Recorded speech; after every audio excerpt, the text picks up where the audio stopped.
Hello, today on my channel you will hear an amazing story about life. I hope you enjoy this story. This one struck me to the core. Honestly, I still can't forget it. Enjoy watching. Angelica, take your mind off your notes. I found out something. Angelica, that's something. Imagine the girls went to a fortune teller, and the fortune teller will tell you everything about your life. Let's go to that woman.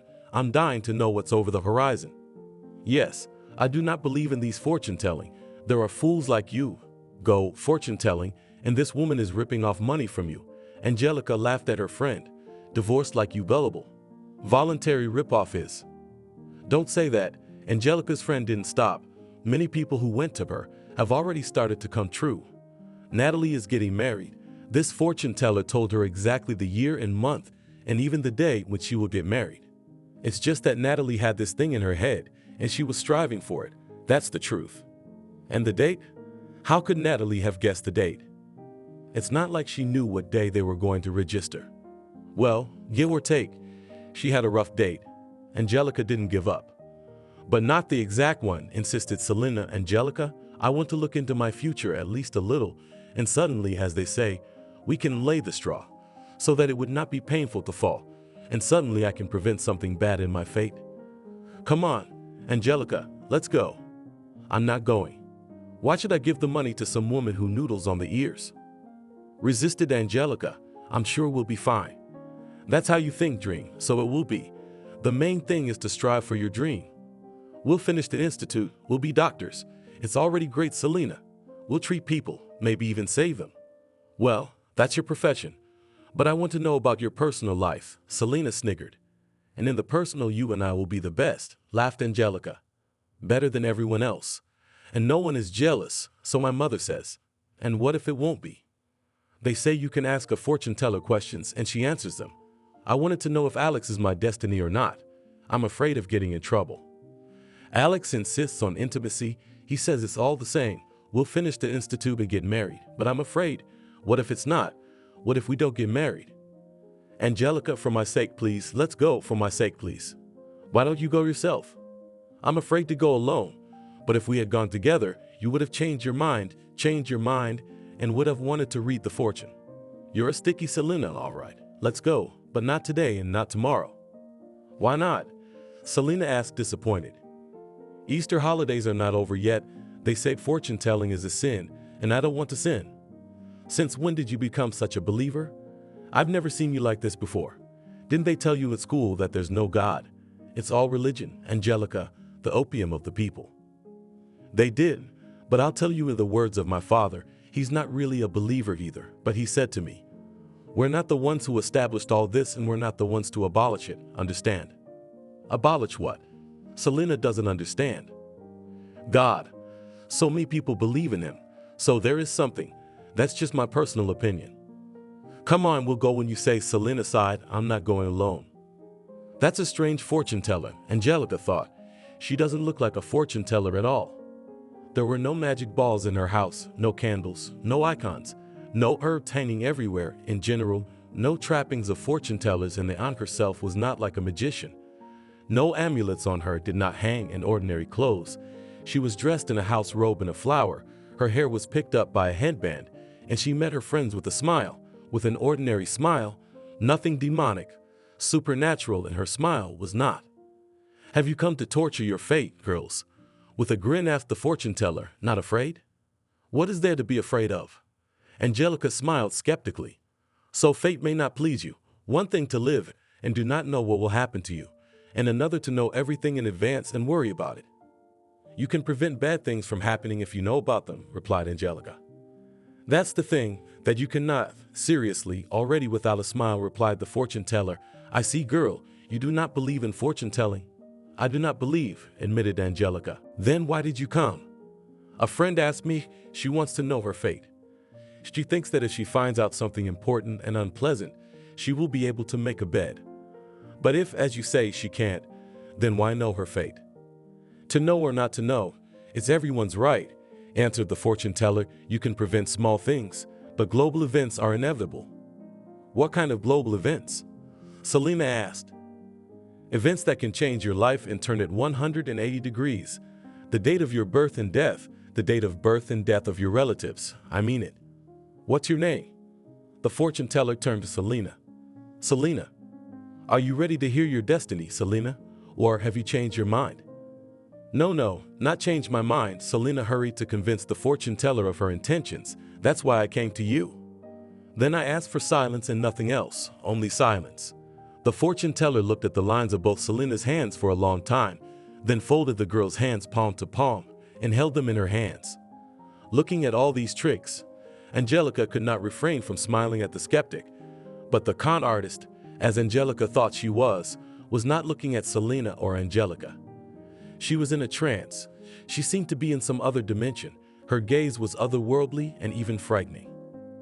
Angelica watched Selena and the fortune teller closely, and Selena seemed strange to Angelica, to say the least. Selena, whom she knew like the back of her hand, was behaving strangely. With her eyes closed, she was moving her lips as if she was whispering something. But the whisper was not audible, and then she was swaying from side to side, and the longer the session lasted, the stronger and stronger she swayed. At one point, Angelica thought Selena was going to fall off the chair. Then Selena's swaying began to slow down, and finally it stopped. The fortune teller let go of Selena's hands, and she opened her eyes. "Are you all right?" the fortune teller asked. "I'm a little dizzy," Selena admitted. "It's nothing, it'll pass." "Well, Selena," the fortune teller began her prediction, "you are a good person, and everything in your life will be to your credit. You will save people, and they will thank you for it. Wherever you are and whoever you communicate with, you will find respect and love. I saw you have 2 children, a son and a daughter. Your children will be like you. They will be as kind and open, and everything will be good for them. You will live a long and happy life and write a book."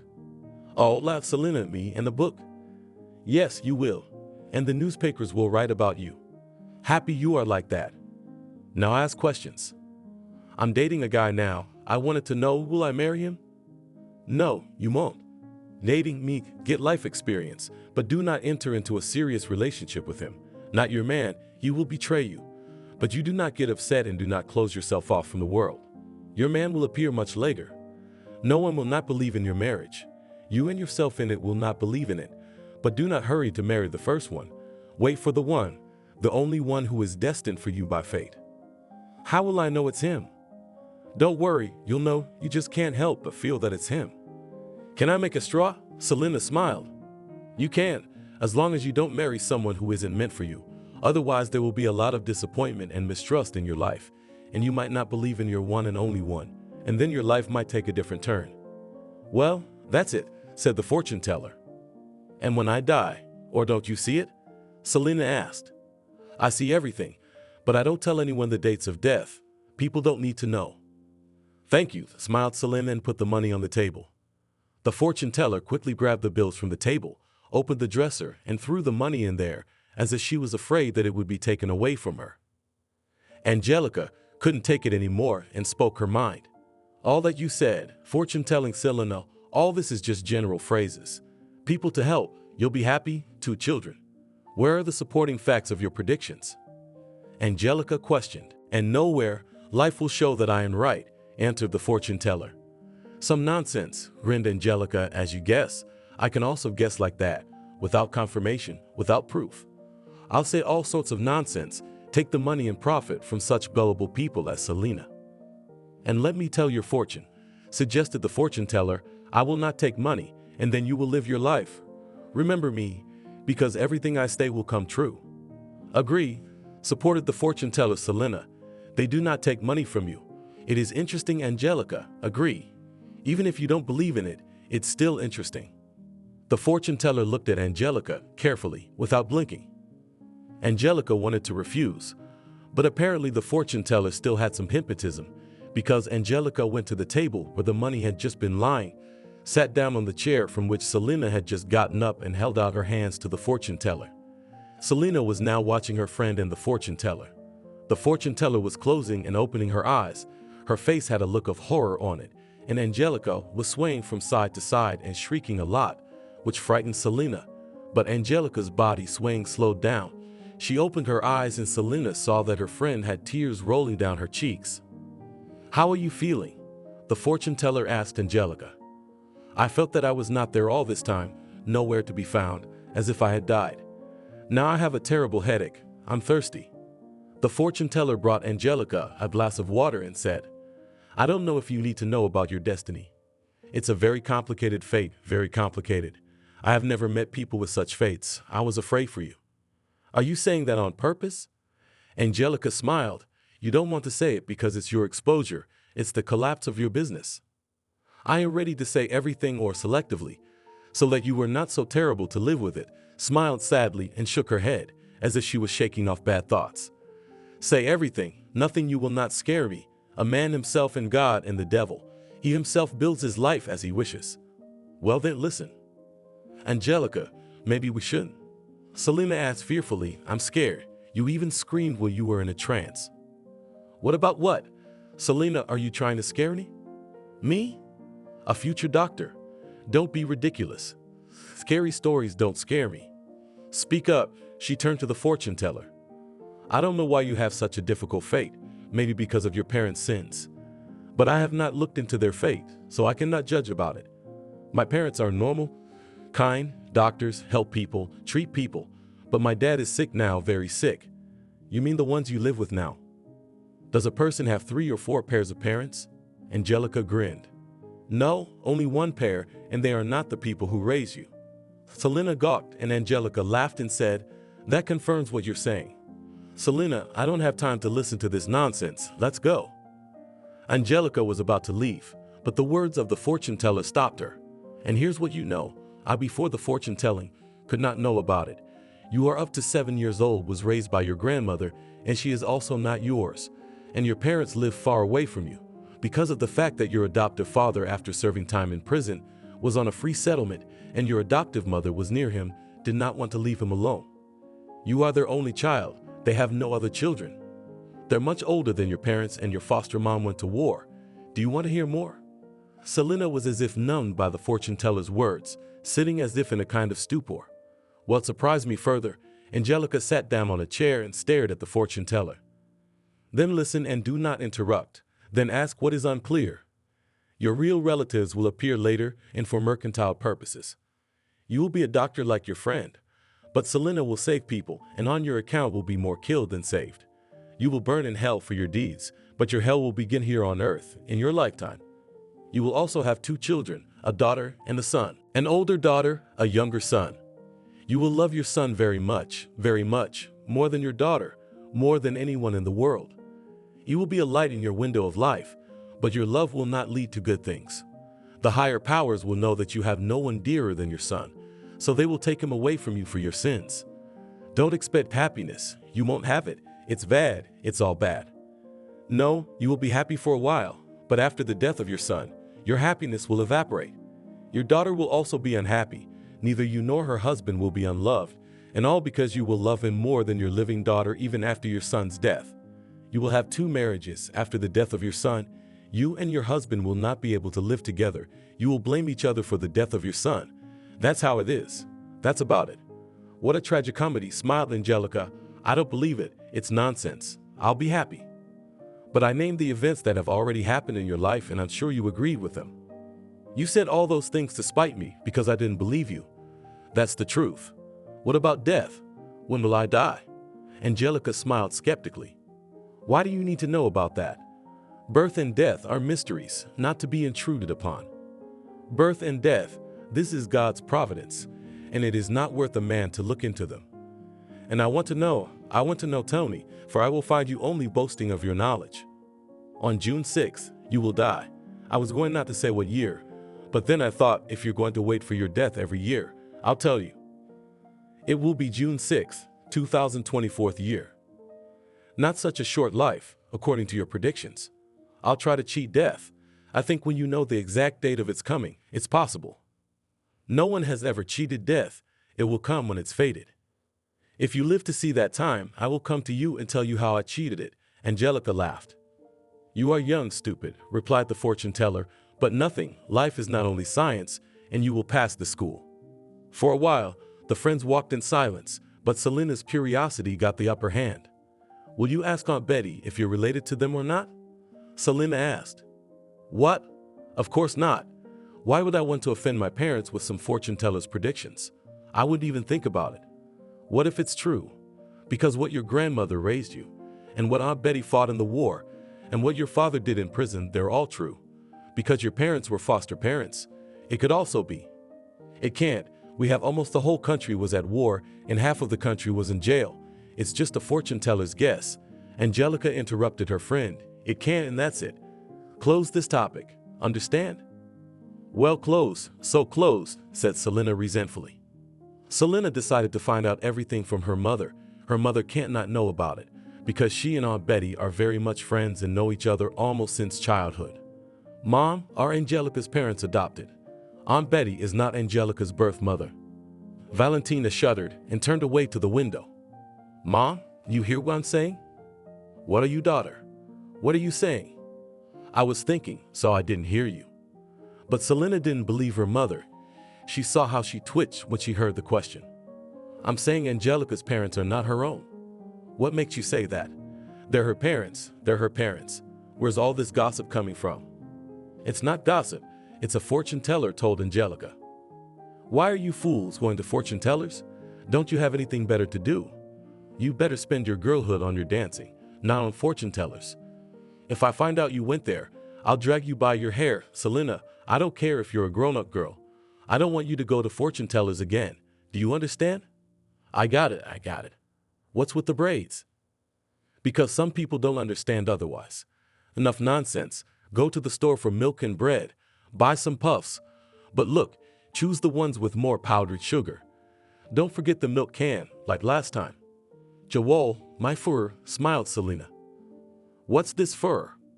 Do you know who the fur is, you silly mill? I know you can't take a joke. Selena took offense. Do you know what happens for jokes like that? I don't want to hear it. Do you get? Got it? Selena sighed, picked up the can and went outside.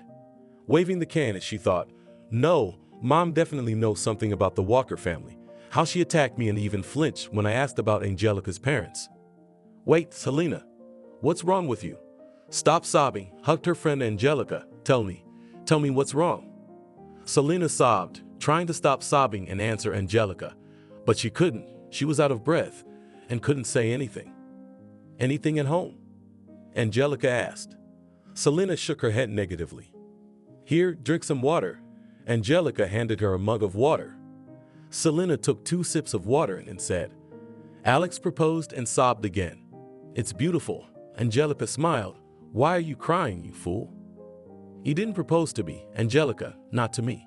He dated me for 4 years, and he's marrying someone else. It can't be. Angelica was surprised. It's all gossip. We should ask Alex.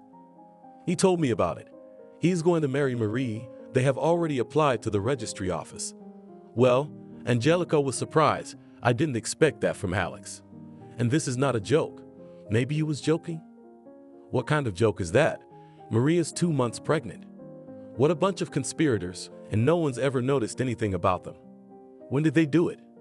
I asked him the same thing. And you know what he said? No details, he said. Angelica, he spoke to me so harshly and cruelly. He said it was my fault that Maria was pregnant, that I didn't consent to intimacy with him, and he's a man, he needs sex. Selena cried and mumbled through her tears. That's the fortune teller's words come true. My Alex is not mine at all. Maria took him away, and I'm at a broken trough. What does the fortune teller have to do with it? Angelica answered thoughtfully. He's a scoundrel, that's all. Good thing you didn't marry him. He'd be walking around behind your back. Right, left, right. Don't cry, Selena. Angelica hugged and cuddled her friend. You don't know who's luckier, you or Maria. I think that you, so let's calm down, my Selena, and live on. And so live that all Alexa and Maria from envy burst.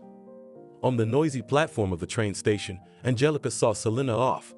Selena put her arm around her friend, and for a while they stood in silence. Angelica felt some kind of guilt in front of her friend, because she was staying in her hometown and Selena was leaving on assignment. Angelica's mother, as a war veteran, as an honored doctor, who had connections in certain circles, hustled, and Angelica, after graduation from the institute, left in the city. Angelica stays here and will work in the maternity hospital of the district. Will help women in the most important of their destiny, to become a mother. Here in Rome was fortune teller she, Angelica, conductor of new lives, and what can be more beautiful than the birth of a child, and she is a participant in this sacrament. How will I be without you, Angelica? Selena's eyes were wet. 3 whole years without you. But I'll come home, I'll do my duty, and I'll come back. Of course you will. Angelica reassured her. It's our town, you'll come back, and then you'll come on vacation, and I'll come visit you. Of course I will. Imagine, Angelica, going to a strange city where there are strangers. I'm scared, Angelica. I thought I'd marry Alex, go away together, and he'd support me, but it didn't work out. And you don't think that you are going to a foreign land. Think that you are starting a new stage of life, new people, interesting work, new impressions. You know how to support me, smiled Selena. You say that, and I'm almost not afraid. I love you, Angelica.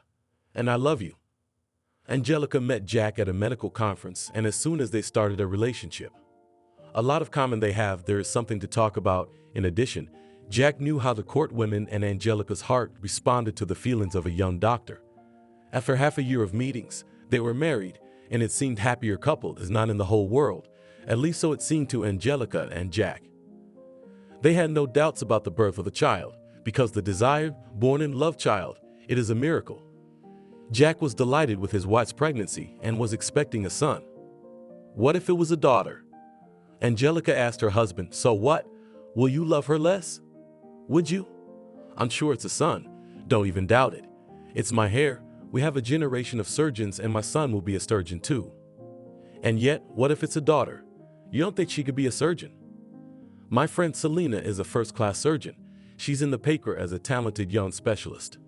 Surgery is a man's business, and your Selena was an accident, Jack insisted. Angelica wanted very much to please her husband, very much wanted to give birth to a son. But a daughter was born. That's how fake and mocked them. Jack was disappointed. Of course, he did not give the appearance of a daughter, but Angelica knew that he did not get the expected because she herself was saddened by the birth of a daughter. The girl, at Jack's insistence, was named Anastasia, in honor of her mother-in-law, and Angelica made concessions to her husband, although she hated her mother-in-law and her name, among others. Mother-in-law initially took Angelica in a flip, not the kind of wife she saw next to Jack, not frozen on his work, an economic, domestic heaper of the proverbial home, which would be carried with her son, like a fool with a piece of paper, and Angelica is the antipode of the mother-in-law's ideas, and every time, at a convenient moment, mother-in-law tried to tease her with her moralizing. At first, Angelica did not pay attention to the jab's mother-in-law, but when they say about you, pig, pig, of course, not in the literal sense of the word, then look and start grunting. This all became even more frustrating when Angelica became pregnant.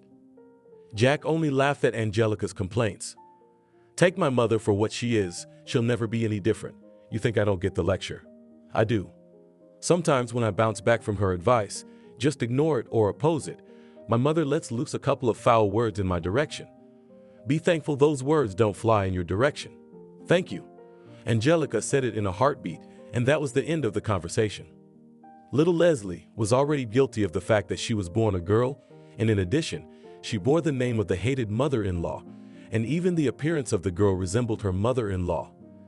Jack resembled his mother, and Leslie resembled Jack, hence the resemblance. Angelica did not feel for her daughter what a mother feels for her firstborn. She did not have an all-consuming love for Leslie. Maybe the girl felt unloved for herself, because she was restless, screaming, and from that Angelica was exhausted, angry at the child, sometimes even cried from powerlessness before the child screamed.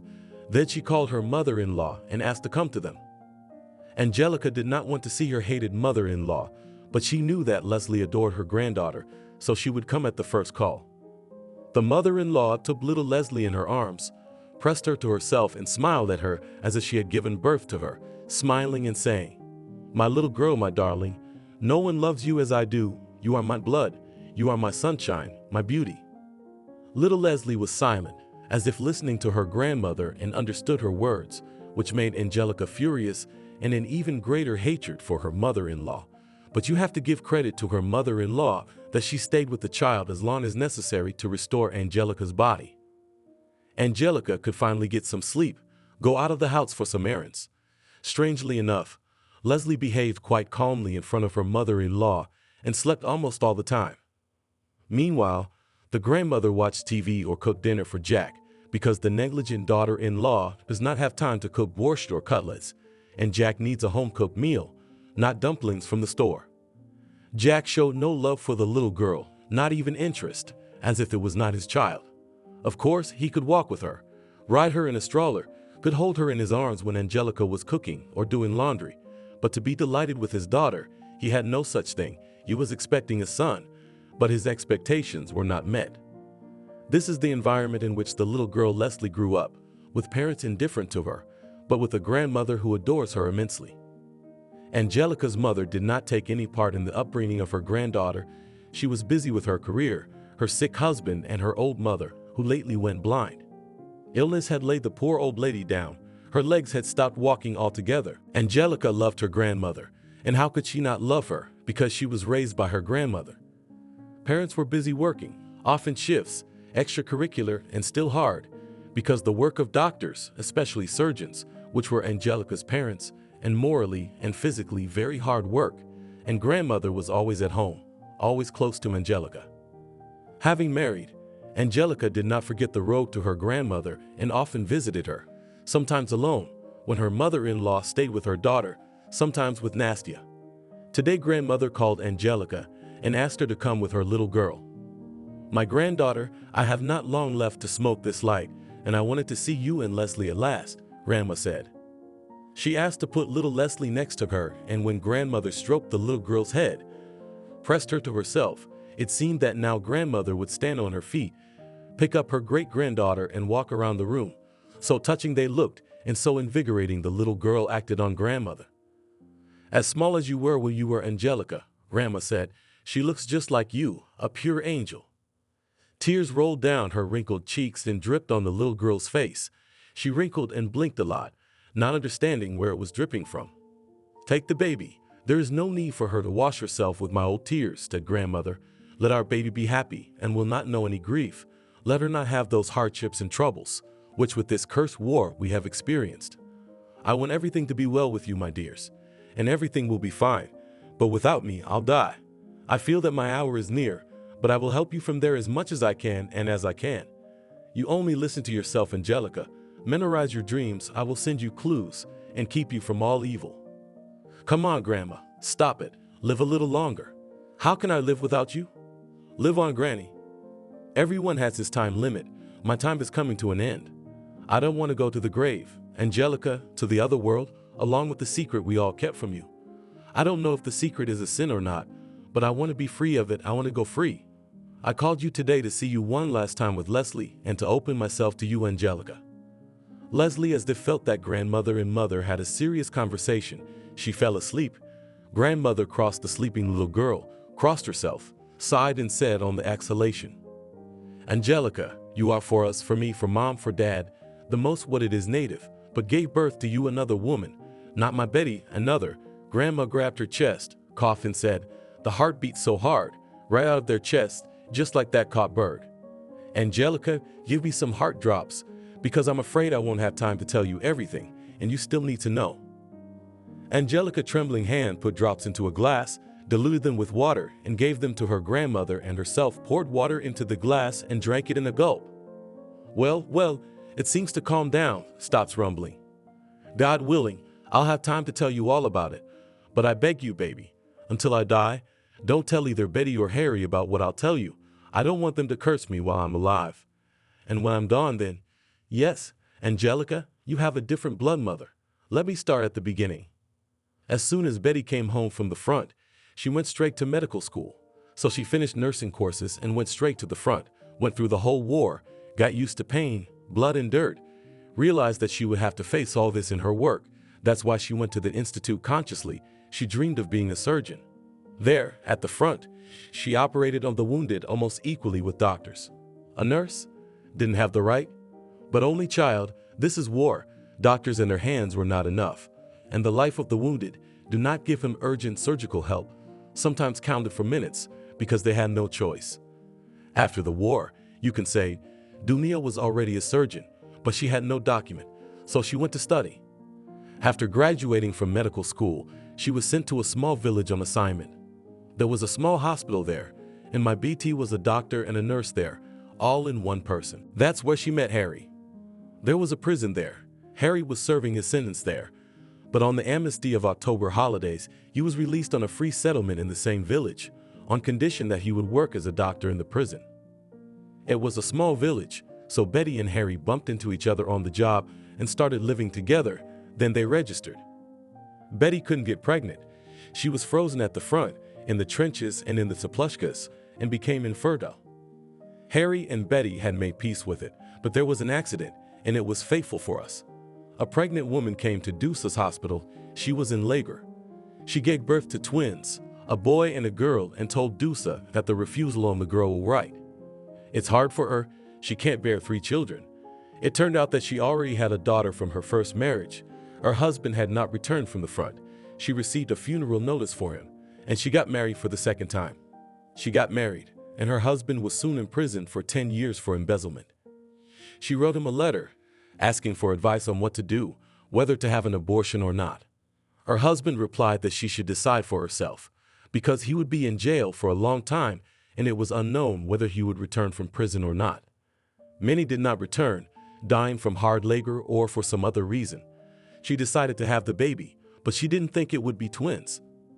Betty, of course, persuaded her not to write a waiver for a girl, but she refused, saying, "I don't need any of your persuasions. I'll keep the girl and that's it, meaning you, my child." That's when Betty decided to adopt you. When this woman wrote a refusal, Betty asked her and the boy to refuse, that she wanted to separate brother and sister, but she flatly refused. She wanted to please her husband with a son. That's how we got you, Angelica.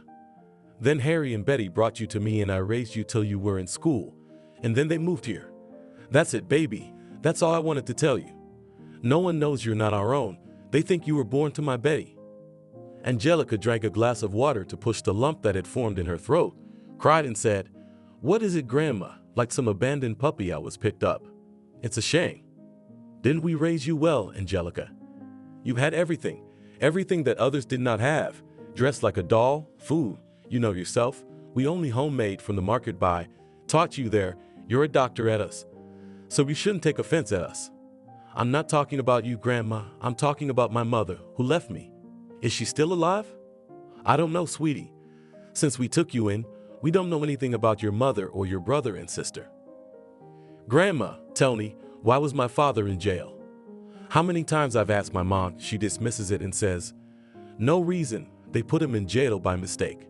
I'll tell you, Angelica, maybe I shouldn't have told you, but since I started, I'll tell you. Harry was in jail for desertion. Harry's mom can't justify it, so she's just dismissing it. So Betty's mother is a war hero, and Harry's father is a deserter, Angelica said thoughtfully, and how could her mother forgive him for such a thing, having been through the war herself, and married a deserter? And you, child, don't judge them harshly. Harry is weak, and my Dunya is strong, so they got together, and then men after the war, 1, 2, and a handful, especially no one to marry, and in addition, all frontline soldiers drinking, and Harry knows the measure and never once reproached Duzia that she is infertile. Was he a bad father to you? He was and is a good one. He's kind, very kind. Not everyone can kill a man, even if it's a war. Your father is one of those. He's a surgeon. He's called to save, but not to kill. He's weak. Remember our deal? That you know the secret. You tell Deuce and Harry when I'm dead. Why? Why would I tell them? No, Grandma, I know and I know. So I'll tell them, so what? Let them think I don't know. If they wanted to, they would have told me a long time ago. I don't want to worry them, especially if my dad's sick. I don't want to stress him out. Leslie woke up, stretched, smiled with her toothless mouth and walked, spoke in her own language, only she understood. You little chatterbox, smiled Grandma with the same toothless mouth as her great-granddaughter. It's a pity to die. I won't be able to see Leslie growing up, my darling, my little girl. Grandma died, and after her grandmother, 8 months later, Angelica's father died. It was a hard year for Selena and her mother, 2 deaths in 1 year. It's too much. No one to support me. Angelica wrote to Selena, no one to tell, my dear friend, how hard it is for me now. Selena, you know, and the fortune teller was right. My parents are not my relatives. My grandmother confessed to me before she died, but my mom and dad, I did not say that I found out about their secret. My dad's gone, and I don't want to worry my mom. I won't tell Jack either, but you and I are the only ones who know Selena. Now I'm getting scared of that aunt's predictions. Another year, another whole year I'm waiting for you. I can't wait for you to come back. I miss you so much. Angelica. Selena saw her at once on the station platform. She rushed toward her friend and hugged her tightly. Little Leslie, while her mother was busy hugging Selena, laughed and ran away. How pretty Angelica is, Selena exclaimed when she saw Angelica's daughter, so small and running like a meteor. Angelica caught up with her daughter and took her in her arms. What do you want? Nastia is 2.5 years old. Her daughter is growing up. Time is running out. It took you so long to get here. Time is ticking, Selena. My mom is getting old. My dad and grandma are gone, and my Leslie is growing up. That's life, Selena. Come on, let's go. Why isn't your mom here to see you? At work? She's sick. The hardships of war have taken their toll. My mommy, I missed her so much. Now she's here. I'm so glad she's here. And no, Angelica, I'll never leave here. It's my town, it's our town. I'll work, I'll treat my mommy. I'll feel sorry for her. She's the only one I've got. I have one mom left now too. You've got Leslie, you've got Jack. So you're rich, Angelica, but I don't have a life of my own. Oh, Selena, you'll get married in this marriage. Don't think it's so good. It can happen. I do not know, sadly replied Selena. I do not know how it happens there. But only by current standards. I am old for marriage. Young girls are full. They have already moved me. It remains only to push. It's okay, Selena, we'll marry you too. Remember then fortune teller said, you yourself will not believe in your marriage. And then once, and meet the man of your life. After what I learned from my grandmother, I'm starting to believe in this aunt's predictions, and Selena, I'm getting scared. Do you remember what she told me? Do you remember? Of course I remember. I'd also remember you said we'd be happy in spite of everyone. Let's be like that. I'd like to be happy. We will, Selena. You're back. And for me, it's such a happiness, I think, with you. A part of me, that carefree, easy, funny, and even self-confident girl. My self-confidence, my friend, has diminished. Life began to break me slowly. I wanted to tell you something else. I think Jack's cheating on me. Is it a feeling, or are you sure? I think so far. If it seems, then you should be baptized. You are a believer, as I remember, laughed Selena. Angelica did not support her friend's laughter. She looked carefully into Selena's eyes and said, let's test him for lice. What do you mean?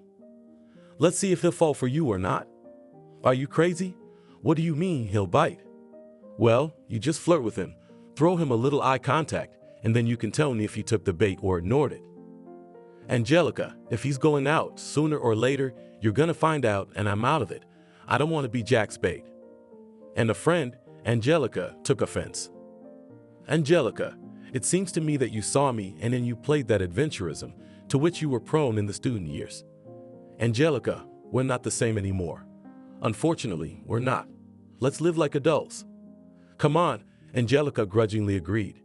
But if you find out anything about Jack, promise Selena that you won't keep it from me, that you'll be honest with me. You want to expose him so badly. Why? Why? I don't want to sleep with a man who is still being used by someone else. It disgusts me physically and mentally, and then I don't want to be a fool. Selena didn't like her friend's speeches. No, to be happy to meet, remember the past, and Angelica started this unpleasant conversation. Let's go to our place, Selena suggested. Mommy would be happy. We'll sit, drink wine to celebrate, talk like we used to. I can't, it's Leslie's bedtime. She can sleep at our place, Selena suggested. No, Jack's gonna be mad that I'm out with the baby. Why out? Let's call them and have him join us. No, Selena, not tonight, some other time. You don't understand me, friend. Married and single women are worlds apart. Come on, it's time for me to go. Angelica hugged Selena, took Leslie in her arms, and without a word, walked away. Angelica, bye. Selena shouted after her. Angelica, without stopping, raised her hand as if to let her know she had heard and quickened her step. The unpleasant residue of seeing her crony remained with Selena. She wondered what had happened to them. Why had Angelica changed so much? Or maybe it wasn't Angelica who had changed, but Selena herself. It seemed like nothing had passed, only 3.5 years, but Selena felt that they had drifted apart. But nothing, now she is here, at home, and will try not to destroy their friendship with Angelica. Such friendship as they have is worth a lot, since the first grade they are together. Selena and Angelica were once thick as thieves. Now during the time that Selena was out of town, the friends had grown distant, but Selena didn't want to put up with it. She called Angelica almost every day, but she cited lack of time, so their meeting was postponed and postponed. Selena turned to work and did not call her friends so often and obsessively. As they say, you can't make nice by force. Does family life change a person so much? Thought Selena, but friendship, real friendship, is no less important than family. There were no answers to the questions she was asking herself. It's a shame that things have to be this way, but if a person doesn't meet you halfway, there's nothing you can do about it. Hello, Selena, she heard Angelica's voice. I'm calling to invite you to Jack's birthday party. Will you come? Saturday at 6:00 p.m. at the Snowflake Cafe. Can you make it? I'll be there, of course I'll be there. Why do you sound so sad, Angelica? Maybe you need help, so you tell me. We've been together since we were kids, and we've never had any secrets. I'm just confused, Selena, and my life's a mess. My house is a mess and my work is a mess. I'm in a fight with the superintendent. She's got a death grip on my throat, so much so that we can't work together. Angelica, we should meet, talk. Maybe we can work things out together. Come tell us today. Well, you can come in. I'll be home all day. I came from night duty. My mom is at work, so I'm waiting for you. I'll come by.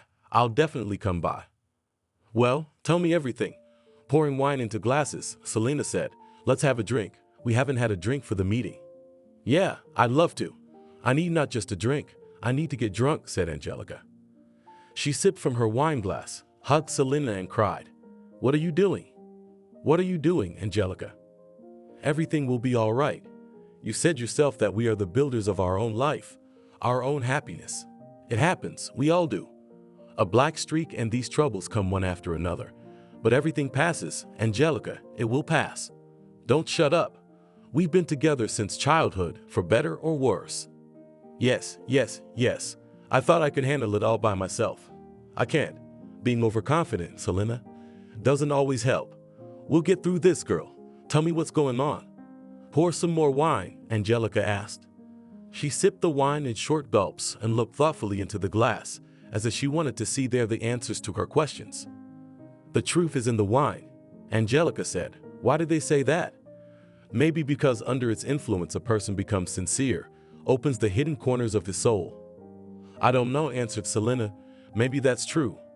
I'll have to quit my job, said Angelica. You know, if you don't get along with your bosses, they won't let you work. I've been running around looking for a job, and what? The only jobs available are at neighborhood clinics. That's not my kind of job. You know, Selena, I'm a practitioner. My work is in hospitals. I don't want to smolder in clinics. It's not my thing. Listen, Angelica, have you contacted any of our people? Maybe someone will help. Well, Maria, she works at the maternity hospital in the October district, and rumor has it, she's the head of the pregnancy department. Don't think I'll have anything against it. What's past is past. How are she and Alex doing? They're living. They have a son. I approached her. She offered me a place in the abortion ward. I don't know. She assures me the place won't be empty for long, and she's rushing me for an answer. It's a good place, she says. So many false abortions are performed, the money is flowing into her hands. I don't know if Selena thought, what do you think about it? Well, here and consulted, grinned Angelica. I do not know, you do not know, but my husband knows. He was so happy that I was offered this place, as if I gave birth to a son. Selena, and then I dreamed about my grandmother. Smiling, I felt so warm, even in my dream, and my grandmother is young and pregnant. Can you imagine, pregnant? I'm trying to give her an abortion, but her fetus is screaming. It doesn't want to be killed. I can still hear it screaming in my ears. It's a horrible, horrible dream, horrible. Angelica, dream in hand, you really need to give up this place. If you want my advice, Angelica, I don't. I'm not a religious man, but abortion is murder. Angelica took the bottle of wine and poured herself a glass. Do you want some? She asked. I will pour. Well, that solved one of my problems. Angelica grinned. My grandmother was dying, and said that she would guard me and Leslie sent clues. So the clue came in the form of a dream. I remembered the fortune teller again, and this is the place where I'm supposed to kill. Selena, if I can't avoid it, why don't I just go on like I'm supposed to? If it's my destiny, I can't resist. Oh, why don't we go to the clinic? What does Aunt Betty say about that? That's a definite no. I don't do that. I don't do that sort of thing. What about Mom? My mom says it's up to me. I need doctors there too. You know, Selena and Jack really cheats on me, sadly, and as something aloof smiled Angelica. I caught him, as he with his mistress on the phone lounged. And maybe not with a mistress. Selena, I'm not an ostrich to hide my head in the sand, like nothing to see, nothing to hear. Do I look like a fool? You've never been stupid. What are you going to do? I don't know. Do you have any advice? It's up to you, Selena said. You decide here, you decide there, so we consulted. On my character, definitely divorce, but you've always been proud, Angelica. So where's your pride? The child is not even 3 years old, and he went to women. Maybe my advice isn't good for you, but I say no work in an abortion mill, divorce Jack. That's so easy for you. What's next? Time will tell. Why would you want to torture yourself, Angelica? Why live against your will, against your conscience? I'm pregnant, Selena, Angelica sobbed. You're crazy. So why do you drink wine? Or are you? I haven't decided yet. I'm waiting for a clue from my grandmother. Angelica smiled through her tears. Well, come on. Talked, got drunk, and somehow it became easier. I'm going home. I have to pick up Leslie from kindergarten. But you come on Saturday. Hey, Angelica, maybe I should talk to Jack. Does he know you're pregnant? No, he doesn't know yet. If he finds out, you won't authorize an abortion. Maybe the baby should be born if it's going to be like this. Maybe the baby was given to you to strengthen your family. So should I talk to Jack? You do that. Jack's birthday party was at a coffee shop. The birthday boy had gathered everyone he thought he needed. He liked the right people. Some people, to Selena, seemed out of their league. The impression that they were from the criminal world, dressed in the latest fashion and expensive, but much gave away in them not intelligent, so the diversity of the guests surprised Selena. On Angelica's side, there was only her mother and Selena, so they stayed together. I'm worried about Angelica, Julia confessed. I asked her what's going on with her, and she says, I'll figure it out. So she will, said Selena. Aunt Betty, don't let her go to the abortion room. Who's listening to us now? Julia sighed. You're the mother. Angelica will listen to you. She didn't listen when she married Jack, and she didn't listen here. She's going to work in the abortion room on Monday. She's coming, Selena said quietly, as if to herself. She's going to take this in. Harry and I saved people, and our daughter is going to kill them. Meanwhile, the party was gaining momentum, and Jack asked Selena to dance. Shall we join in the ecstasy? You bet, Jack laughed. Don't joke like that. I don't understand such jokes. I'm not joking. You're alone, and I feel sorry for you. You feel sorry for Angelica. She's your wife, and she's aware of your pussyfooting. Your family life is hanging by a thread. My family life is one thing, and being a jerk is another. One doesn't interfere with the other. Angelica's pregnant. She's stressed out, and your tumultuous life is making her think of abortion. Are you in favor of abortion? Are you? What if there's a son in there? No abortions. Then calm down, go back to your family. I didn't leave the family, Jack laughed. I'm just on a temporary hiatus for the good of my family. I have to blow off steam somewhere. Selena realized that the conversation with Jack had failed, so when the dance was over, she decided to go home, but Jack wouldn't let go of her hand. Friends, he turned to the guest, now a friend of my wife's. Selena tensed up and blushed. What else was he thinking? Dear guests, he raised Selena's hand clasped in his hand and shouted, my wife's friend told me that I'm going to be a father again, and I'm sure that this time I'll have a son. Here's to my wife. Jack let go of Selena's hand and hugged Angelica, to my beloved wife and my future son. Hooray! Everyone responded with clinking glasses and cheers. Angelica's eyes shone with happiness, and Selena realized that on her part, it was a bare favor for her friend. No one and nothing would change Jack. He would remain the same walker. He disgusted Selena so much that she decided to leave immediately. Are you leaving already? She heard behind her. Yes, I am. Why so early? I'm tired and I don't like the show. To be honest, I'm not comfortable here either. The man smiled. But I just dared to ask you to dance and you're already leaving. Can we dance somewhere else? What do you mean? Selena was wary. She could hear some underlying meaning in the man's words. Literally, I want to invite you to a restaurant where we could talk, and if you don't mind, dance. Oh, that's what you mean? Yeah, what did you think? The man was smiling. We don't even know each other. My name is Max, and you had already heard, Selena. Why don't you come to the restaurant with me? We've met. I work with Jack. I'm divorced, no kids. Since no one introduced me, I'll introduce myself and brag a little. I'm the head of the Department of Surgery, and Jack is my subordinate, continued smiling Max. I wanted to start, at least something to shine in front of you. You succeeded, Selena laughed. But I've had enough restaurants for today. I have to work tomorrow. Tomorrow's Sunday. The medics have their own schedules. Don't you know that? You're a medic. Max was surprised. Surgeon. That's great. We have something to talk about. I like to talk about my work. Me too, laughed Selena. Well, can I walk you out then? Walk me out since we're surgeons, Selena said. Selena had been dating Max for 6 months. Max had proposed to Selena, but she was putting off the moment of their marriage. As they say, once you've been burned by milk, you're still blowing on water. She wanted to get to know Max better because for some reason he divorced his wife. She didn't dare to ask about the reason for his divorce, and he didn't voice it himself. What are you thinking about? Angelica marveled. You need to get married, or you'll be an old maid. Selena could not answer her friend that looking at her family life, she was not happy about it. She was afraid to step on the rake, which so painfully hit Angelica. I do not understand the reason for Max's divorce from his wife, and ask him directly in the forehead. I do not have the guts. What's the big deal? Ask him, it's the right thing to do. It's an important aspect. I asked Jack. He says there are rumors about Max's divorce, but they're just rumors. One person says one thing, another person says another. What do they say? Selena was curious. They say that his wife has slept with his subordinate. Others say that she went to live abroad, and Max did not want to go there. You better ask him yourself. No secrets, Max answered Selena. She went to live abroad with a surgeon from our department. That's the truth. I didn't want to vilify her to justify myself. It's like I'm the good guy and it's her fault. If that's the reason that's been holding up our marriage, Selena, you would have asked me before. I just thought you'd hate to hear about my failed marriage. I realized a lot of things after the divorce. A woman needs attention, and I was so immersed in work that I could not give her full attention. I justified myself, just got the position of head of department. So much work piled up at once, there was no time left for his wife. Well, that's what led to the divorce.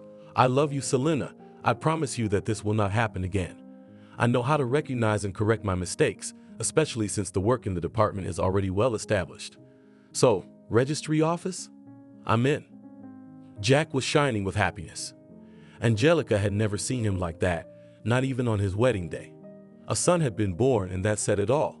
Seeing her husband's delight, Angelica was charged with such happiness from his joy that it seemed there would be no limit to it. Little Mickey brought peace, calm, and happiness to their family. Angelica, my Angelica, how I love you. Jack triumphed. I knew you would give me a son. How I love you, my darlings. Citing the fact that a newborn requires a lot of time and attention, Jack and Angelica sent Leslie to live and care for Jack's mother, Leslie. So, did your long-awaited son kick Leslie out of the house? Asked Angelica's mother-in-law. Angelica was silent. She knew that the best answer a mother-in-law could give was silence. And I knew that everything was coming to that, and I am even glad that Leslie is with me. At least I love her. When Mickey was born, Leslie was forgotten, and she's a baby. She needs love. Why are you telling me all this? Angelica couldn't stand it. Why don't you tell Jack? Jack is a man, and you are a mother, a woman. A lot depends on you and the family. Where's your motherly love? I love Leslie. Angelica resisted her mother-in-law's accusations. It's just 2 little kids. It's hard. If it's hard for you to help us, don't help us, I'll ask my mom. Mom, she will ask. Went to shout mother-in-law. A lot of your mother helped. And then I do not trust her. Leslie myself will raise her. Leslie poorly understood what her mother and grandmother shouted about. She was crammed into a corner of her crib and watched the adults with fear. Pack your things, said Leslie angrily. Stop scaring the child. Leslie called the girl grandmother. Come here, baby. It's time for us to go. If Jack did not show paternal feelings to little Naskia, now he hurried home to his son and did not let him off his hands. My son Mickey, shown father, finally arrived men in our regiment, or else only women in the family. Jack's left-handed relationships with his mistresses stopped for a while, and Angelica was finally happy. She gave her husband what he expected of her. Because of the endless happiness that little Mickey had brought her, Angelica loved her son so much that she sometimes reproached herself for not having such unconditional love for her daughter. No, she loved Leslie, of course, but not as much as she loved Mickey. Her son was not just a light in the window, he was the sun without which she could not live. Mickey was spoiled by both his mother and father, which angered his mother-in-law. Do you even remember that you have a daughter? Leslie reproached both son and daughter-in-law. By that time, Leslie was living with her parents. She's like a servant. Leslie, do this. Leslie, do that. Mom, stop turning Leslie against us. What are you getting so mad at us for? We're a normal family. We don't hurt Leslie, Jack reassured her. Of course you do, but you don't love her either. These arguments could go on forever. Jack couldn't take it anymore and walked his mother home. Mom, let me walk you home. I'm sick of you breaking up our family. Enough with the divisiveness. You're turning Leslie against us, and you're turning Mickey against us. Will you stop? That'll be enough when you treat my little girl with love. He's your brother. He came to see me, thought you might be able to help him. You're registered with me, so he must have found us through your address. I said that you live in another city, and I don't know your address, that we don't communicate. What a sin, Angelica. He hanged himself. My God. Angelica screamed. Why? Anna, his and your sister sent a letter. Here it is. It's all written there. Julia pointed to a blue envelope lying on the table. With a trembling hand, she poured water into a glass and drank it in one gulp. I'm responsible for his death, my daughter. But I didn't think it would happen. Mom, don't blame yourself. You protected your family, and then I don't know if I need this kinship, and I don't know if I could have helped him. He came for money. He needed a large sum of money. He owed money, and they put him on the meter and threatened to destroy the family. Julia sighed. He borrowed money to develop his business, but he failed, and the debt had to be repaid. That's it, Angelica. So he killed himself. Mom, I don't have that much money to help him either. Jack does, but he never give it to him. He never lends it to anyone, and he never give it to anyone. So don't blame yourself. Nobody, in all the time I lived with you, remembered me, but they did when they needed the money. I didn't know about them, and they probably knew about me and didn't need me, but they needed my money.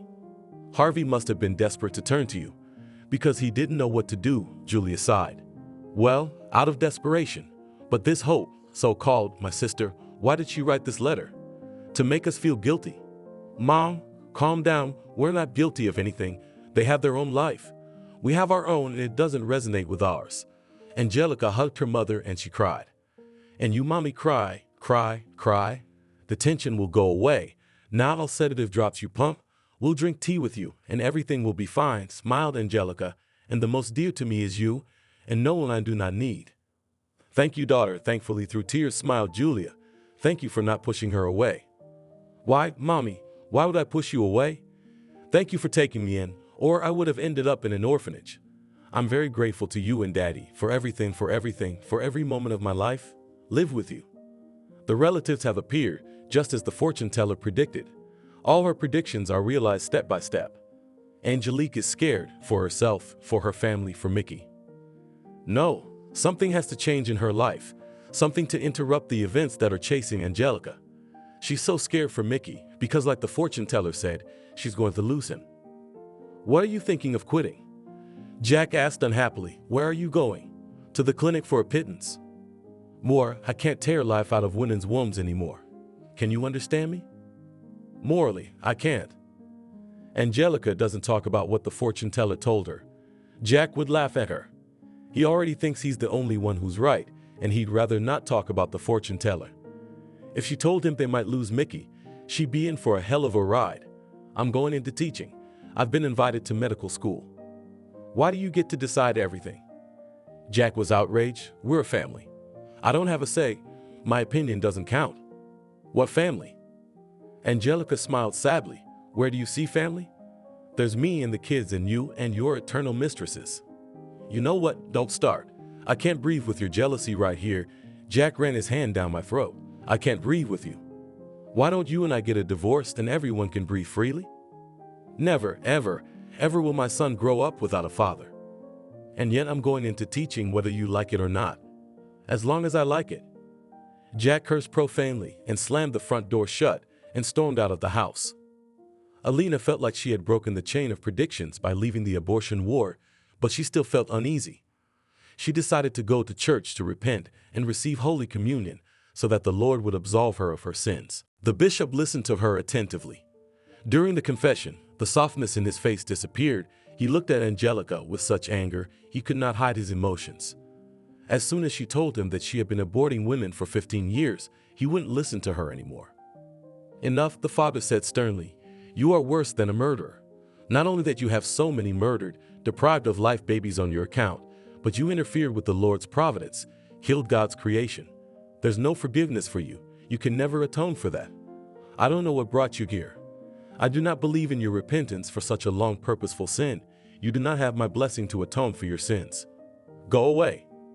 Angelica walked and wept. She wanted to find comfort in the church, but found anger, misunderstanding, and the bishop threw her out of the temple as the last creature.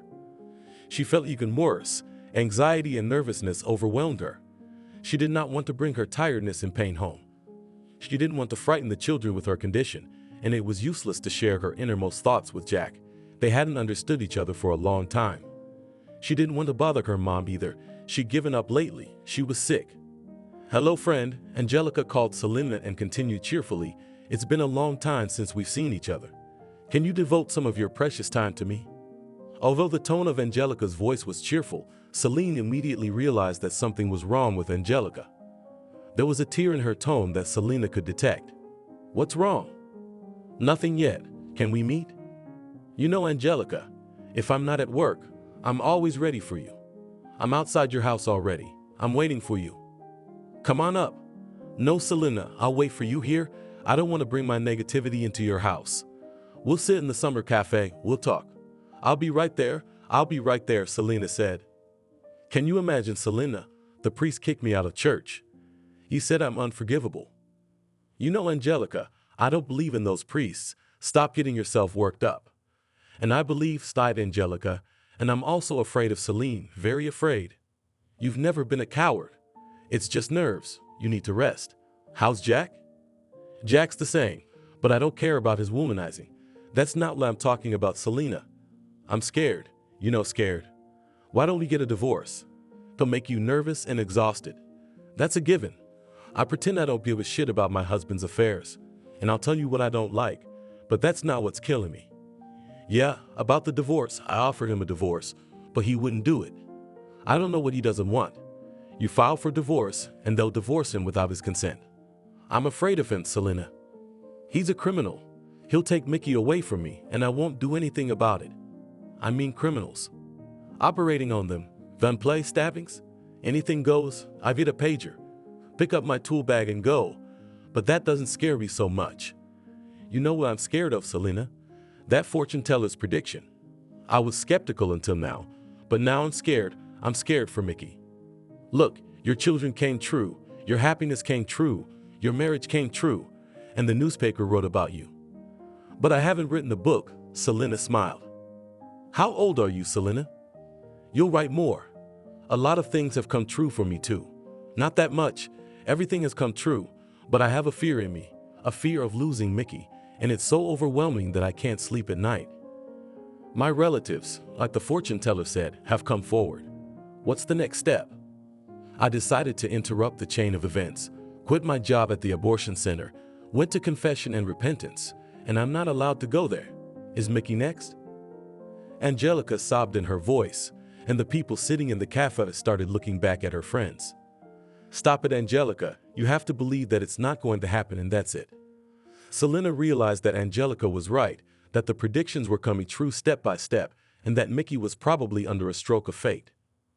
Angelica ordered a vodka. Will you have one? She asked Selena. I need a drink. I will. Didn't dare. The priest said that fortune telling is a sin, and I have enough sins on my account.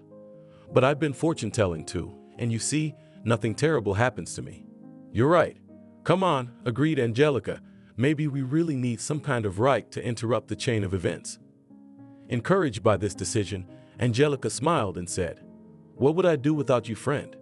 And if it works out, tomorrow we will go to this aunt." "Hello," greeted the fortune teller. The aunt has certainly aged, but was quite recognizable. She put on her glasses and looked at the guests carefully.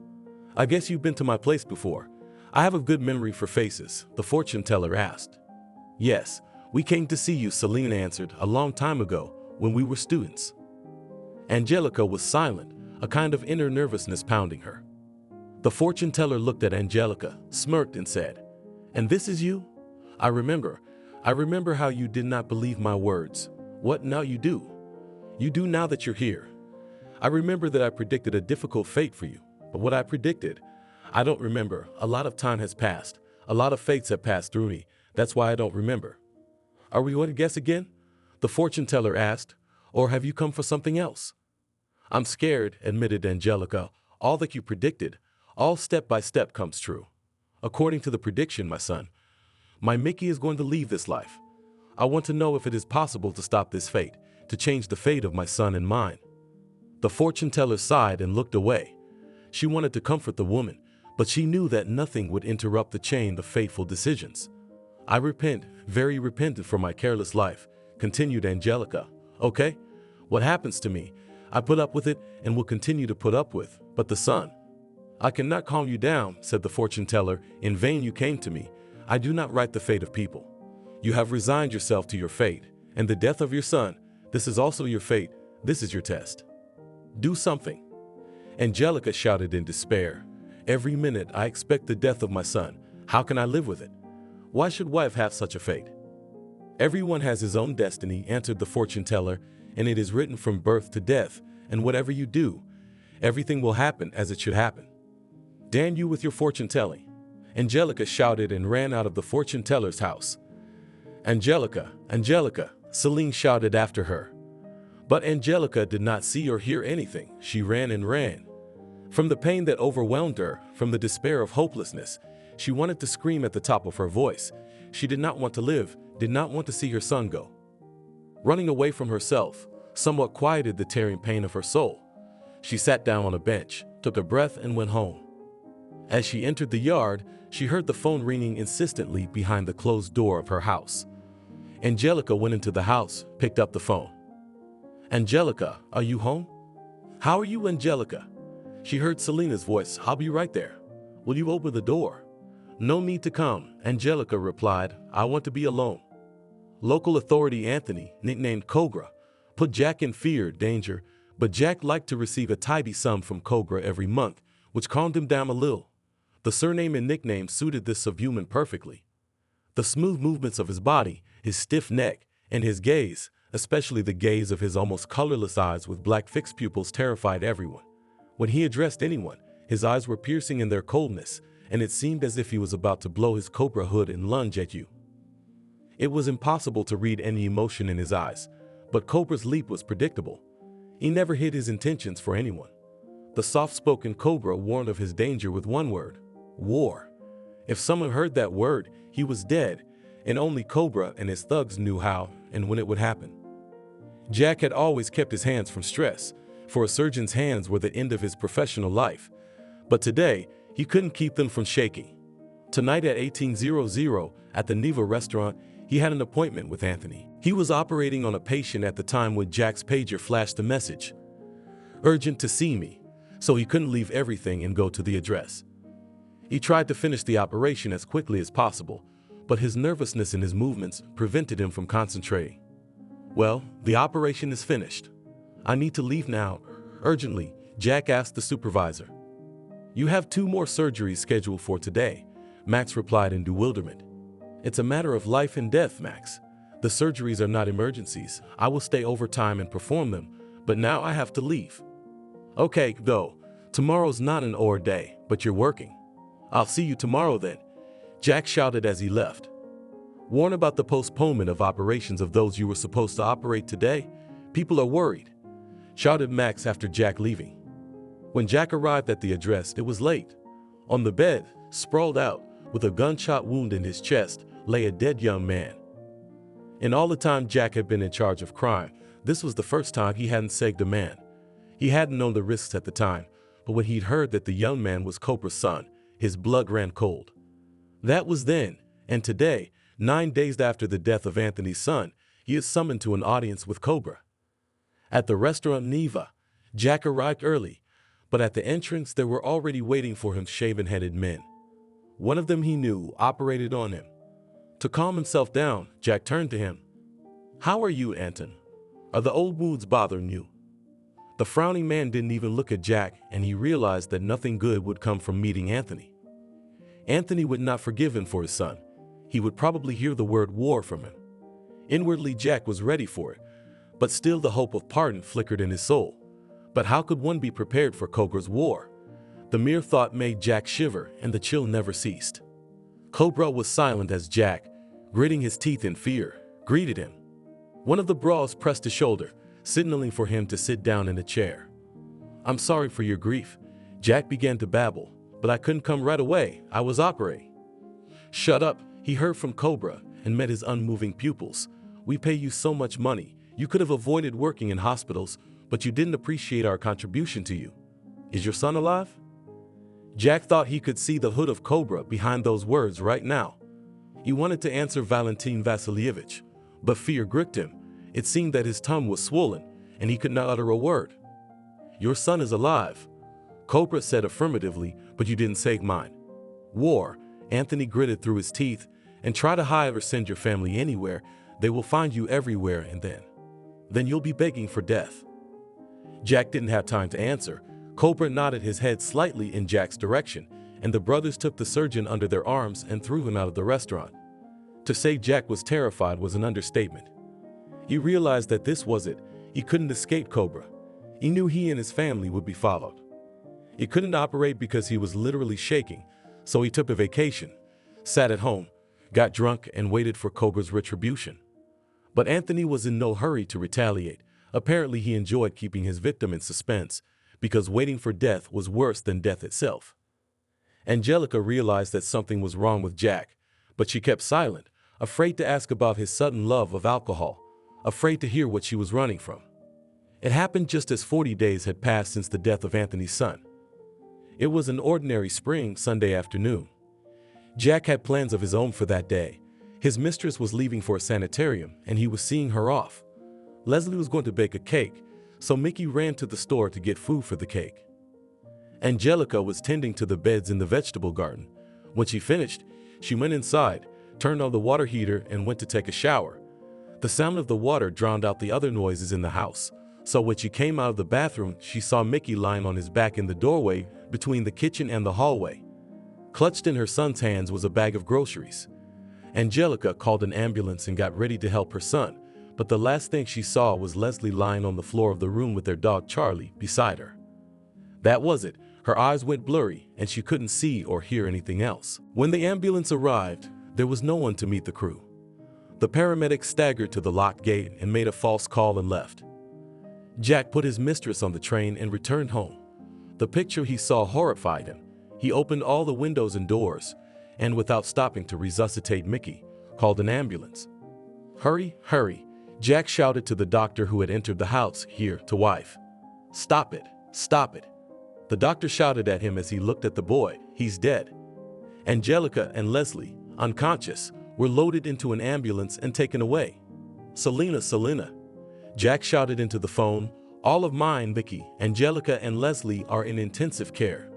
We've got the police in the house. They think they've been burned by carbon monoxide from the heater. Something's happened to the extractor fan."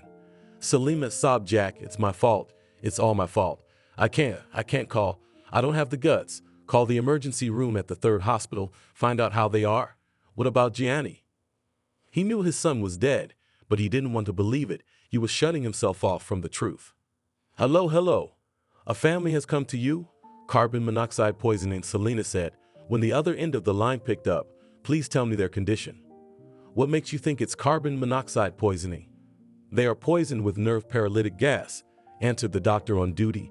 "The boy is dead, and the woman and the girl are unconscious." Are you thinking of burying our son?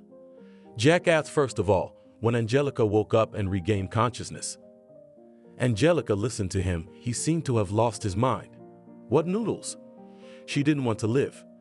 Jack was drunk all the time, probably drunk. It's easier for him to bear the loss of his son. But at the same time, he was talking such nonsense, it would be better if he didn't come to Angelica. Nothing is keeping us together now. Mickey is gone and I want to live alone, Jack told Angelica. We haven't buried our son, Angelica said, her lips numb from the sedatives. We'll bury Mickey and Leslie and I will leave. Right now, Angelica didn't care what he said. She hated him and didn't want to see him because Jack blamed Angelica for everything. You're responsible for Mickey's death. You're the doctor. You were there for him and you couldn't save our son, sobbed the drunken Jack. I hate you. Stuffed with sedatives, Angelica remained silent. Now she didn't care what he said to her. She hated him too. After her son's funeral, Angelica and Leslie went to live with her mother. She couldn't be with Jack, who was always drunk and blaming her for Mickey's death. After her son's death, she lived and didn't live. It seemed to her that she herself was buried with Gianni. She was in a world of her own, close to everyone, and she carried her pain inside her. Well, it came true. Everything came true that the fortune teller told me. Angelica told Selena after the funeral of her son, I have only to die, although I am almost dead. Almost dead? There is no such definition, Selena replied. You have a long life ahead of you. You have Leslie, Ma. You have to live. Selena wanted to tell Angelica that the fortune teller had predicted her second marriage, but she kept silent. What marriage? Angelica is so lost. She needs to get back to herself, find herself. Should I live? Why should I live, Selena? Angelica cried.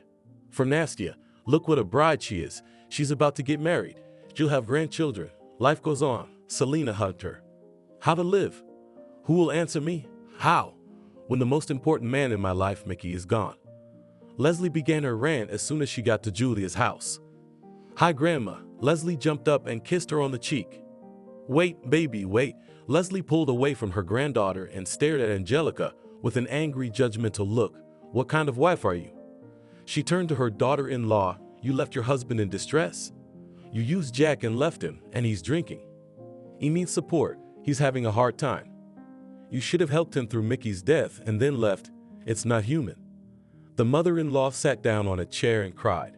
Why are you so angry, Anastasia, with such accusations? Julia stood up for her daughter. Jack himself put them out and blamed Angelica for the death of her son. And this tragedy happened because of his fault. He got involved with criminals. We don't know why they didn't like him, but it was his fault. They wanted to exterminate the whole family. In fact, it's not safe for Angelica and Leslie to be around Jack. They might try to kill him again. What crime are you talking about, Betty? Carbon monoxide poisoning.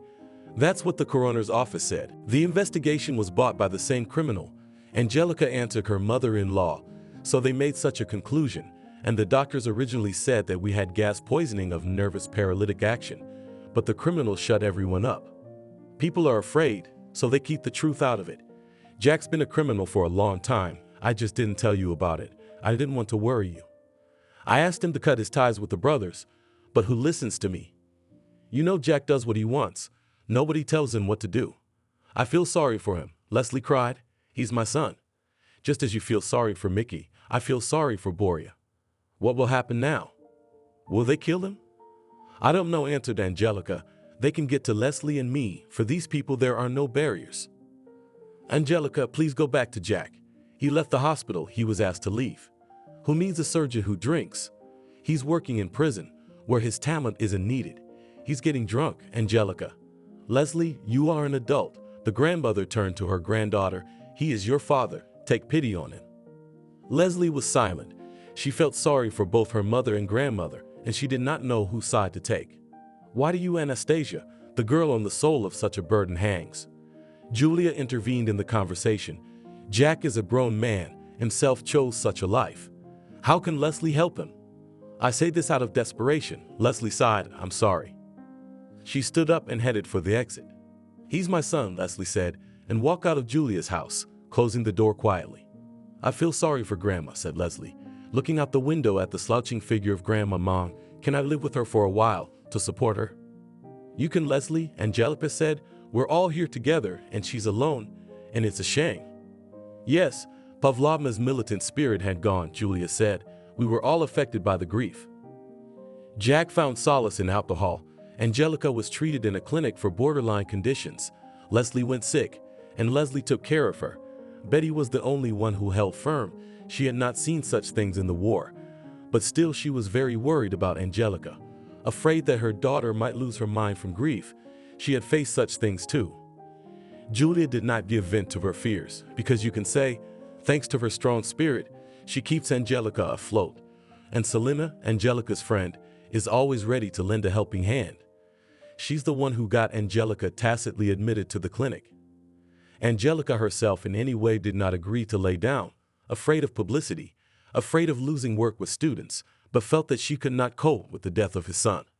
Cooper probably thought that he and Jack were even, so he didn't take any more action against him or his family.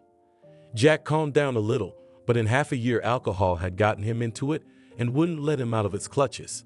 Constant alcohol consumption, once a successful surgeon, turned into a drunkard who can no longer without a certain dose of vodka or alcohol. He did not get very drunk, but constantly drunk, he gradually degenerated. Once glossy, trim, successful man, turned into an alcoholic. Angelica's divorce from Jack was unemotional.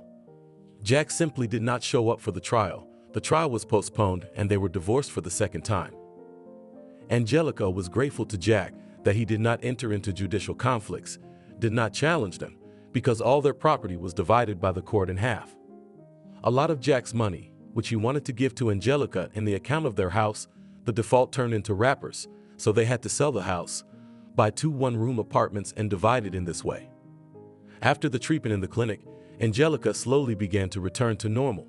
She stopped crying, stopped often visiting Mickey's grave, and prayed for the repose of her son's soul, asking God for strength to withstand the unbearable pain of losing her son. And it must be said, she helped in prayers and the clinic. Leslie never recovered from the stress of the loss of her grandson and the terrible truth about her son, did not get up more grandmother and died in the arms of her granddaughter. Before she died, Leslie gave her granddaughter a will for her apartment. "This is my gift to you, Leslie," said the grandmother. "Please, at least once in a while visit my grave and visit your poor father. No one but you, he has no one left. Forgive him, Leslie. He didn't know what he was doing. The devil got him mixed up with money, and now another devil has entered him. I can feel it in my soul that he's in him for destruction. Promise me, granddaughter. Promise?" "Yes, I promise," cried Leslie. She loved her grandmother, and her grandmother loved and pitied her. Leslie realized that the parents did not give Naskia love, so that the girl's heart did not harden, in every possible way tried to compensate for parental love. "I want to die and know that you love and you are loved. You cannot live without love. Without love a person withers and even sick. You see how your father and mother live without love. I have a fiancé. We thought you'd get well, and we get married. You bring him to me, I'll look at you. I'll be happy and don't wait. I won't get up, Leslie. Get married and live together. I'll die soon and you'll have an apartment. You just love each other."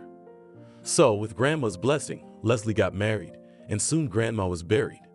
Drunk Jack did not want to leave his mother's grave, and Naskia and her husband had to force him into the car and take him home. Leslie had promised her grandmother to look after her father, and she kept her word. "Excuse me, Angelica." Angelica heard behind her back and flinched in surprise. "Yes," she replied, turning around.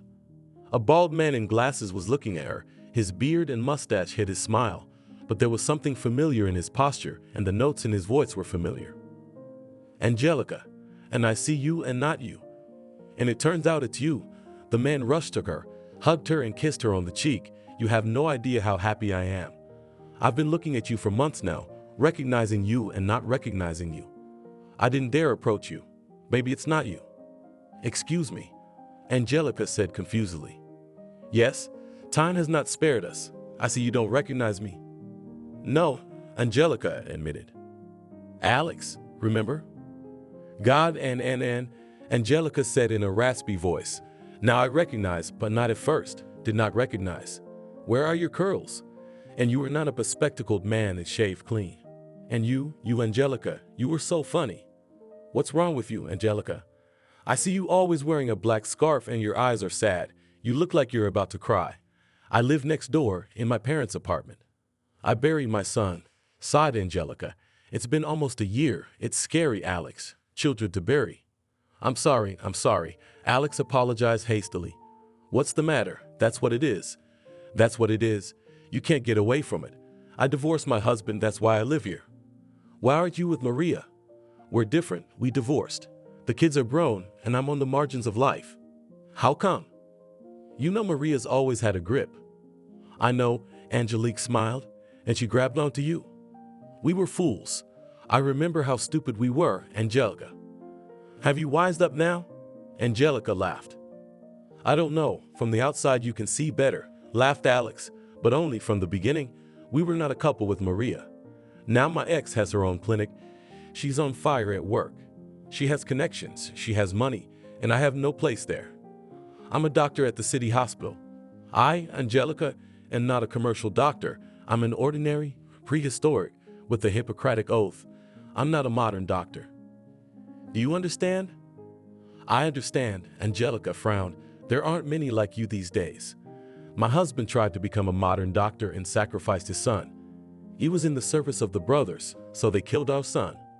I'm sorry, Angelica. I know you're not in the mood for my confessions. How's Selena doing? Selena's fine, with husband, with kids, with job. Does that happen?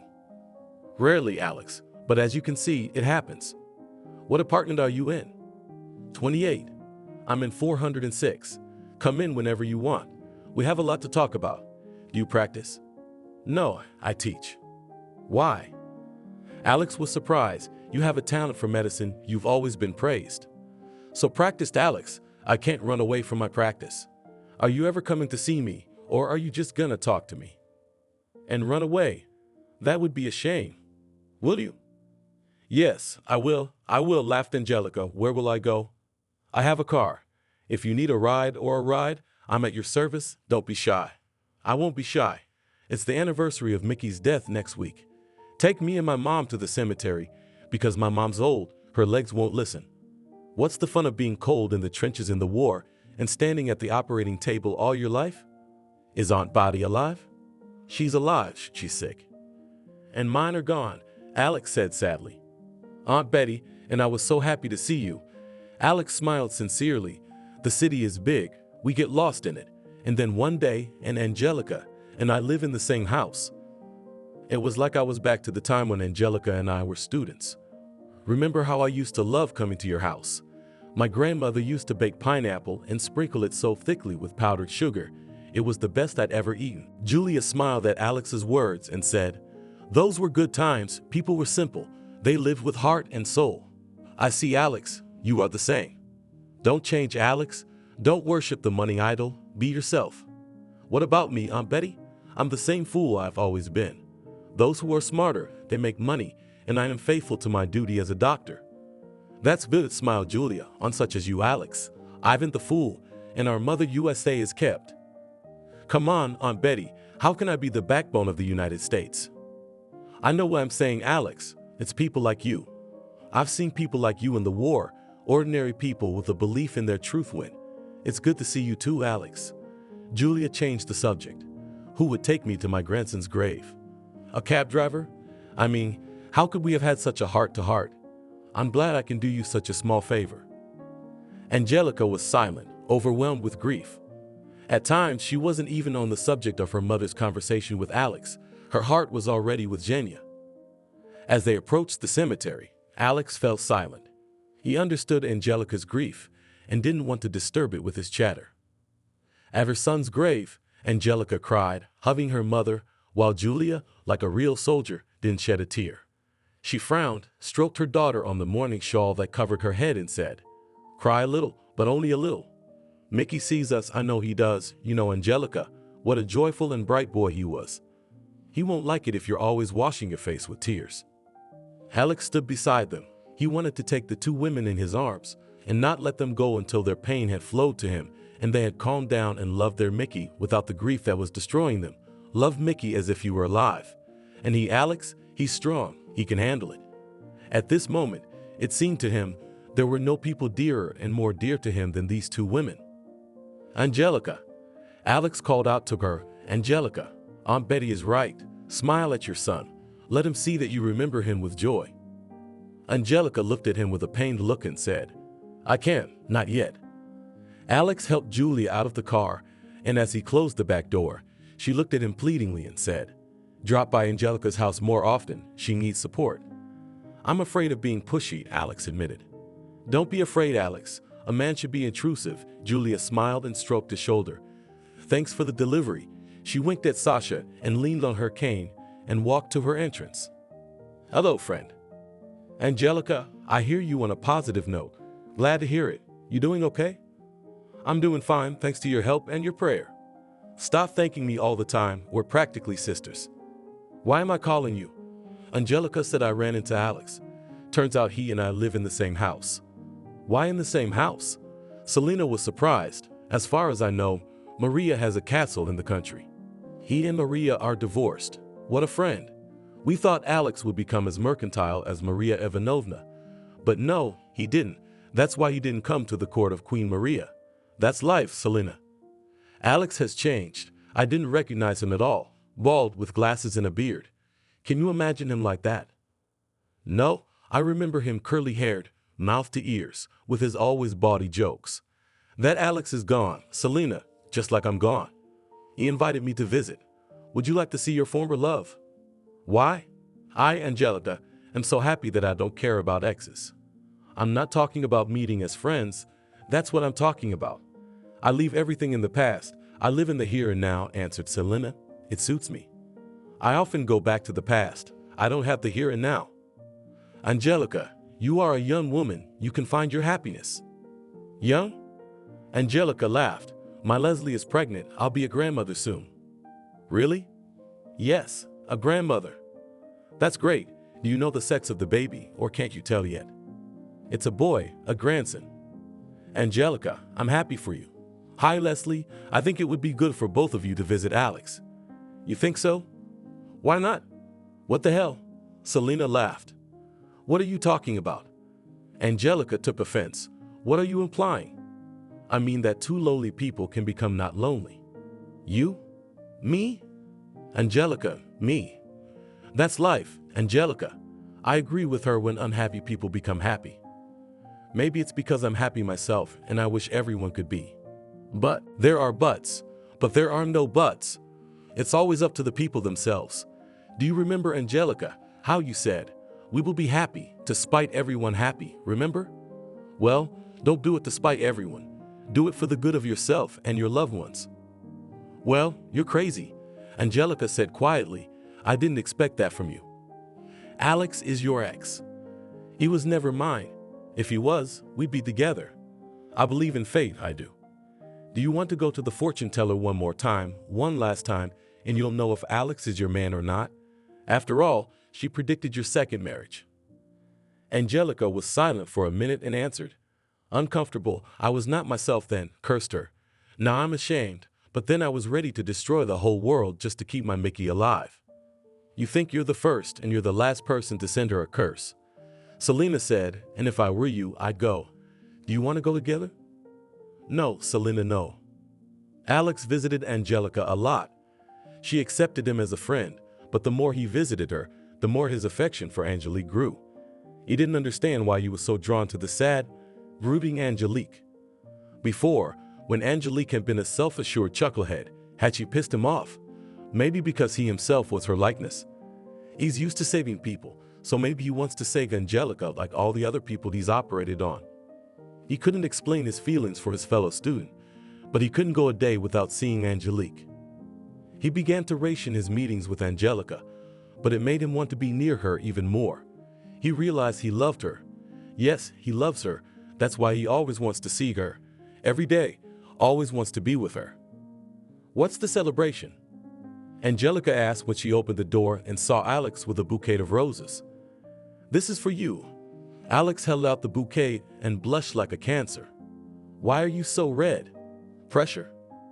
No, walking into the room, he said, the heat outside, and then Angelica, I'm worried. Any reason to be worried?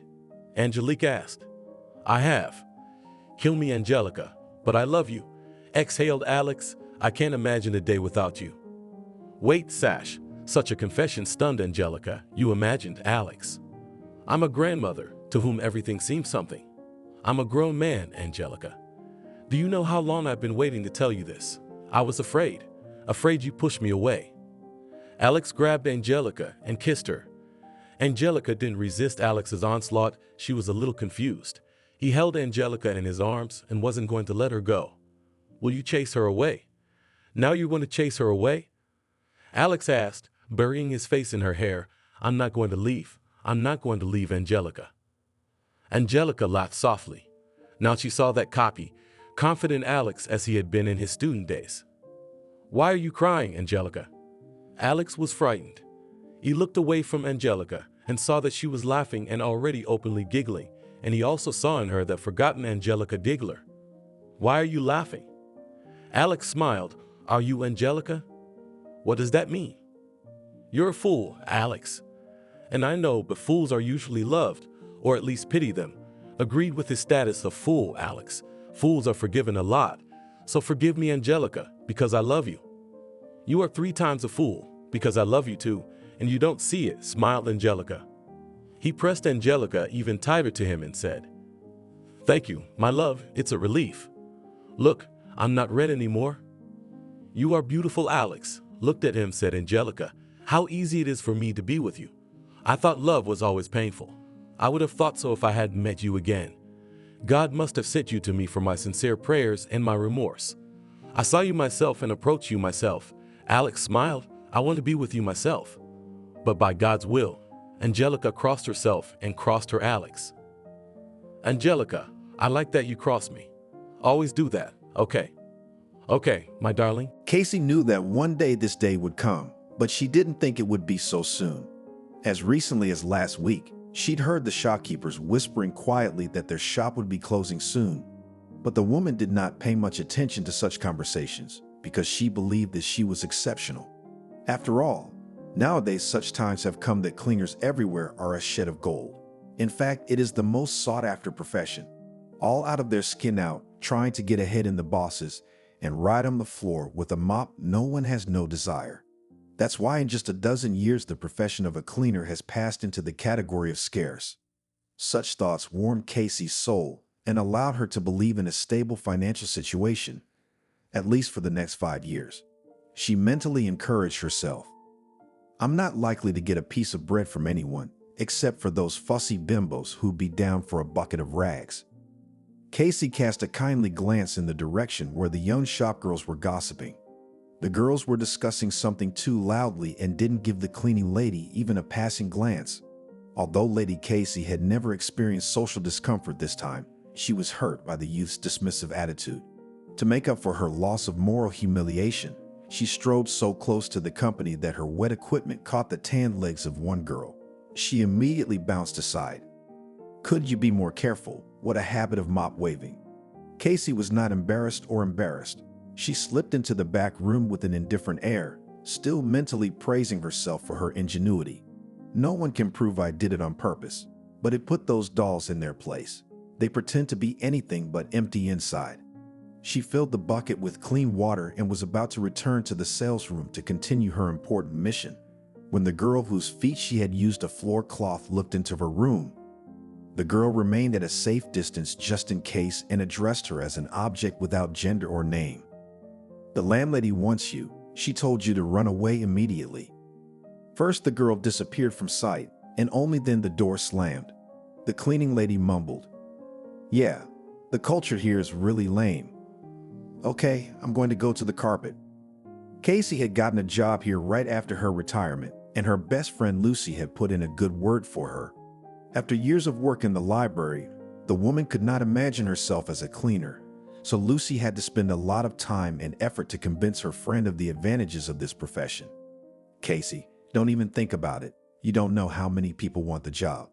The salary is modest by today's standards, but in your position it will be a decent bonus. I'd take the job myself, but my health won't allow it. Lucy was exaggerating about her health because during the day she could drive all over the neighborhood. For a while, restless Lucy went to organizations offering people goods of dubious quality.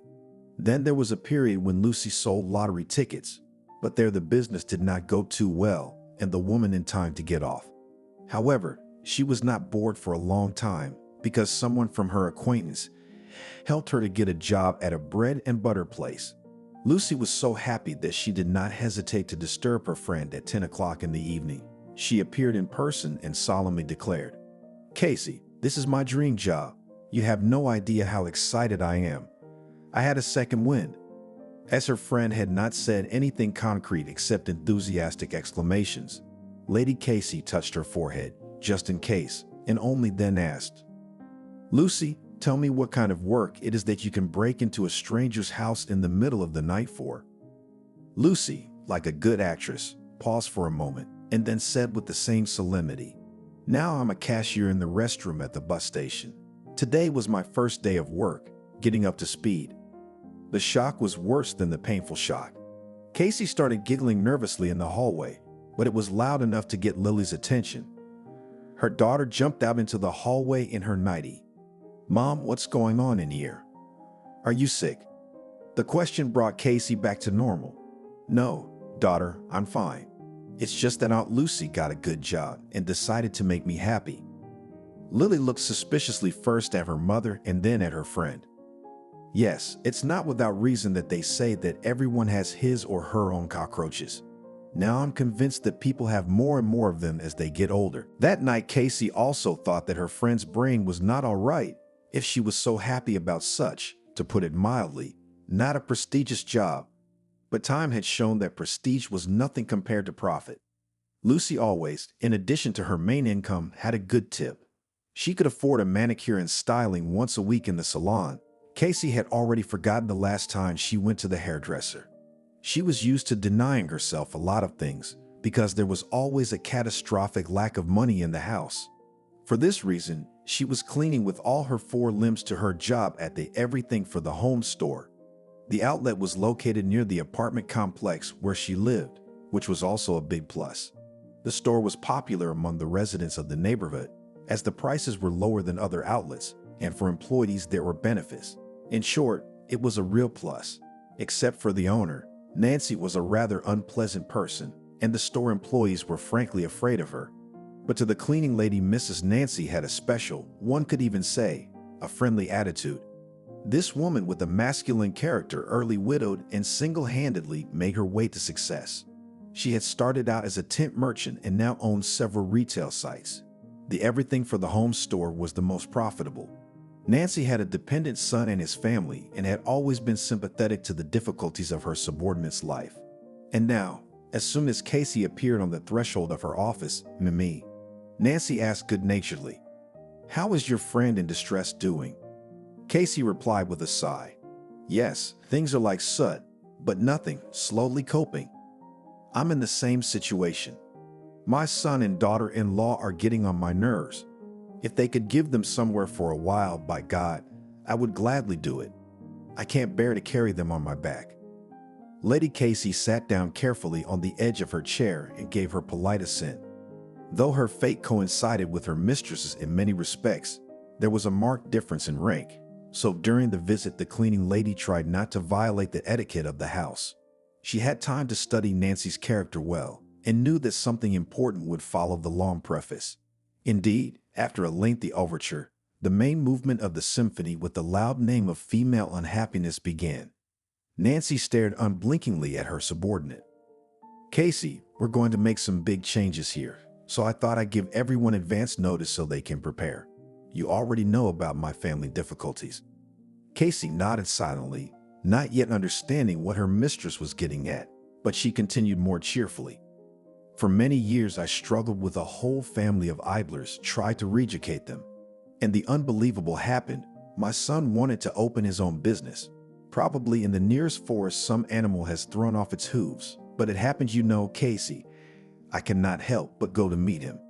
Casey didn't yet realize how she was related to her mistress's son, but she answered, "Of course I understand." "Nancy, that's wonderful. Then you and I won't have any problems. The thing is, my Tony wants to open a machine shop. He's an expert at it. He's a university graduate, and since I don't have any money to spare, we've decided to convert this store." Casey finally understood the meaning of the hostess' words, and she looked at her hopefully. "I don't care where I clean the floors. I'll clean your son's shop." Nancy remarked with annoyance. "You still don't get it.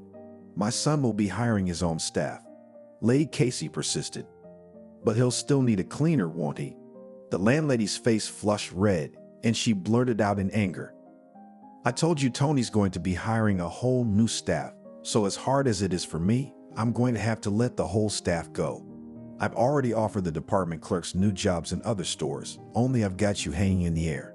In short, you have exactly 1 month to find yourself a new job." Casey realized that the conversation was over. She stood up and headed for the door. "Thank you for the warning." The woman heard a sigh of relief behind her. No, she had no grudge against her landlady, but she thought she could take care of her. "I've worked my ass off for almost 4 years, and I'm getting my gratitude." After work that day, Casey walked, but her legs didn't want to walk. She couldn't get the conversation with her landlady out of her head, and the future looked frightening. How would we live now? Lily's maternity leave had dragged on, and she had no plans to go to work, although Joe was already in his 5th year.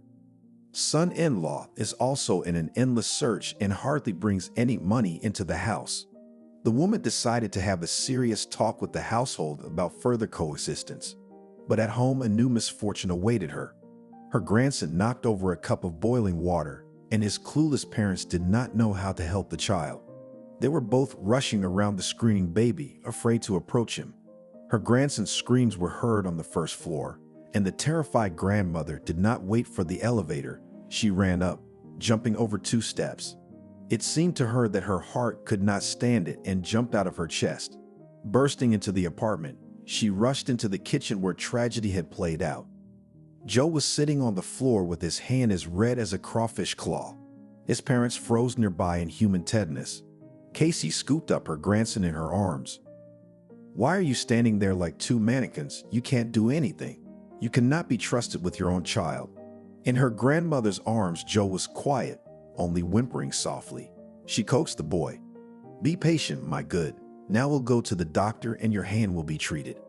"At least tell me how you got scalded," the boy whispered. "I wanted tea."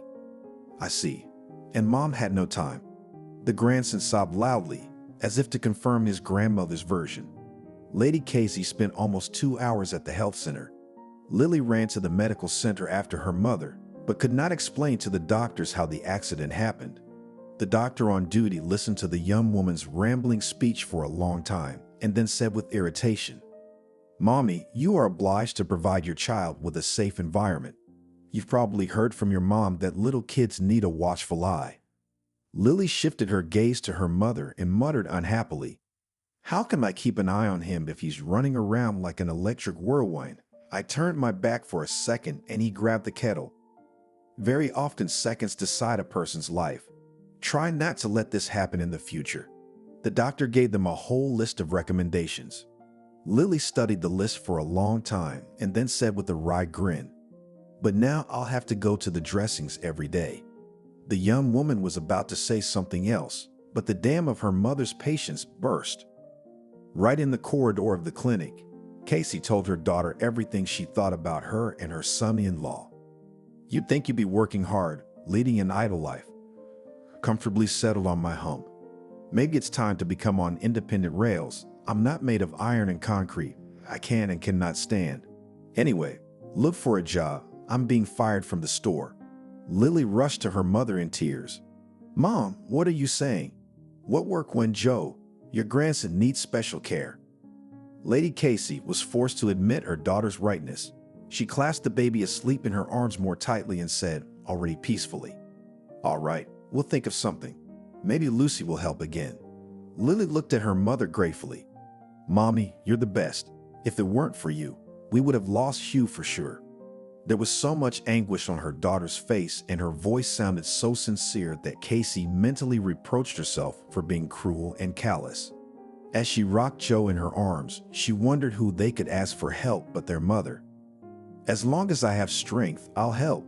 Brushing her hair, the woman did not remember that her son-in-law had both his father and mother alive.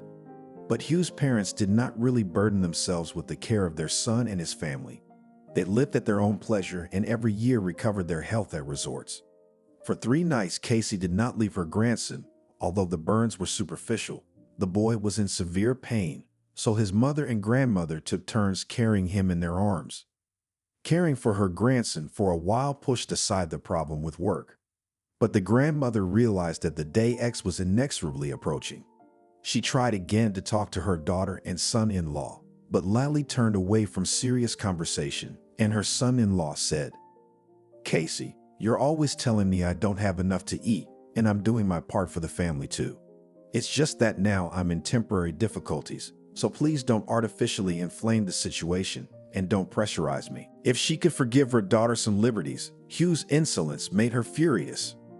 "Hugh, I'm not a horse to carry you all. You're a man. Aren't you ashamed to sit on my neck?" Son-in-law looked at her strangely and confessed, "Why should I be ashamed? I am your daughter's lawful husband and I have every right." At this point, Hugh stumbled and waved his hand and walked out of the kitchen. It seemed to Cassie that a wall had grown between her and the young parents. She's banging on that partition. She wants to be heard, but the wall is rubber, so it absorbs all sound.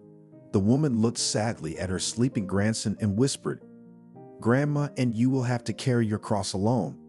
Casey strode into the hallway, where a telephone stood on the nightstand. She dialed a familiar combination of numbers and in a few seconds heard her friend's cheerful voice. "Hello, Lucy's on the phone." "Lucy, you're answering the phone like an expert telephonist." "Casey, what are you doing up so late? I need your help. Can I come to you?" "Of course you can. You don't have to ask such a stupid question." Casey decided not to postpone her visit until tomorrow and took her coat off the rack. But she couldn't get away unnoticed because Lily was attracted by the commotion in the hallway. She poked her disheveled head through the slightly ajar door. "Mom, where are you going at night?" "I'm going for a walk." "Oh my gosh, who's gonna watch Joe?" "You will. You're the mom." Lily's drowsiness instantly vanished from her face and she stared at her mother. The door slammed loudly and the woman sighed and walked down to the first floor. There was a special atmosphere in Lucy's small apartment. Casey always felt cozy here. She used to stay at her friend's house often, but after Joe's birth, the new grandmother couldn't afford such freedom. Perhaps that was the reason why seeing her friend had become so dear to her heart. Lucy bustled about in the small kitchen.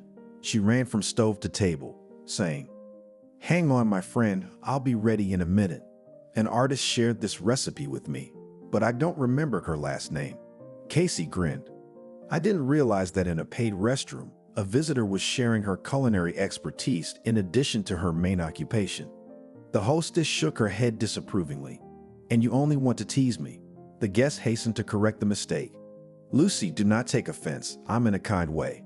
Especially I am now in such a position that frankly envy you." The landlady sat down on the edge of the stool. "Casey, come on, tell me, what's the matter with you? Did you have a beef with the store owner? I thought things were going so well with you and her." "Yeah, Nancy and I are on good terms, but you know how accidents happen when you don't expect them." A suspicious aroma wafted from the stove, and Lucy mumbled as she rushed to save her specialty. "Oh, my miracle pancakes almost burned." The woman deftly removed from the frying pan ruddy rounds and put a plate with fragrant pastries in front of the guest. "Come on, help yourself, because on an empty stomach conversation turns out to be boring. Your misfortune, lady, is that you think of yourself in the last place, hence the deplorable result." Lucy took sour cream and a jar of jam out of the fridge. "This is in addition to the pancakes." The guest ate with appetite, and the hostess looked at her thoughtfully. "Casey, your barkers have finished you off. You'll soon be dragging your feet. I can't look at you without tears. Your head is a mess. Your hands are all wrinkled. I'm not even talking about your face, which has forgotten how to take care of itself. A few more years of such a busy life, and you will turn into an old woman." The guest philosophically remarked, "Apparently, this is my fate. You know, Lucy, I've recently begun to think more and more often about the meaning of my life and realized that it is useless to try to avoid what is going to happen." Lucy was indignant. "Listen to you, so you can immediately put on white slippers in the coffin to lie down. A wise man said that a man lives as long as he resists difficulties." "Lucy, You have no idea how much I struggle. But just when I've recovered a little from one adversity, a new adversity strikes. Thank you, friend, for the treat. It was delicious. The guest with the plate went to the sink, but Lucy stopped her. Sit down, leave that stupid plate. I'll wash it myself. Tell me what's wrong. Soon, Lucy, I'll be out of a job. The owner is giving her store to her son, and he doesn't want to keep the old staff. Anyway, I've only got a month to find a new place. Casey, get your dependents to move. How much longer are they gonna be on your ass? I tried talking to Lily and my son-in-law, but it's all for nothing. Lucy slammed her fist down on the table in a fit of emotion. You can't be nice to them. You should give them an ultimatum to become self-sufficient in a month. Again, followed by a heavy sigh of her friend. I've been thinking about it for a long time, but now is not a good time for drastic action. Joe scalded his hand 3 days ago. It was such a shock to everyone. Lily's still reeling from it. Your daughter's a fake. She'll do anything for a sweet life at someone else's expense. The guest made a pleading plea. Don't swear, you're right about everything, but I can't make my own terms now. As soon as Joe gets better, I'll tell them everything. Just help me with my work. You get a lot of people in your day. Maybe you'll hear something useful for me. Lady Cassie stroked her friend's hand and looked pleadingly into her eyes. Lucy was a sensitive person and was touched. All right, we'll think of something. I can't make any promises, but I'll do my best. What kind of job would you prefer? I don't care. At my age, I don't have to choose.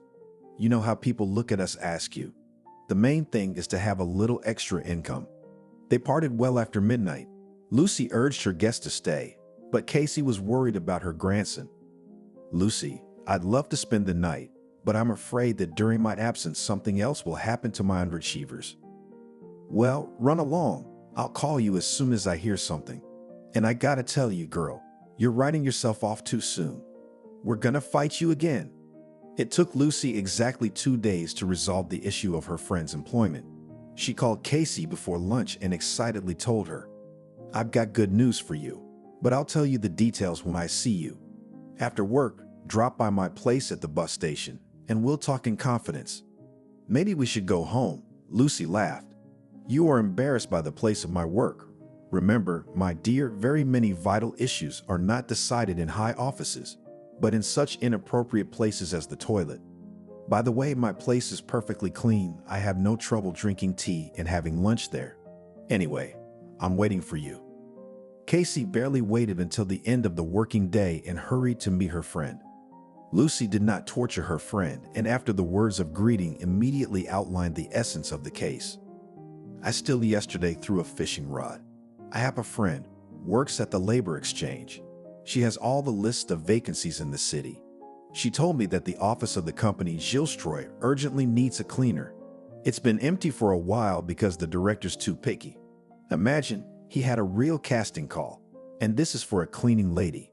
I wondered how he selects accountants, drivers, and other staff. Lucy was trying her hand at wit and didn't immediately notice the change in her friend's expression.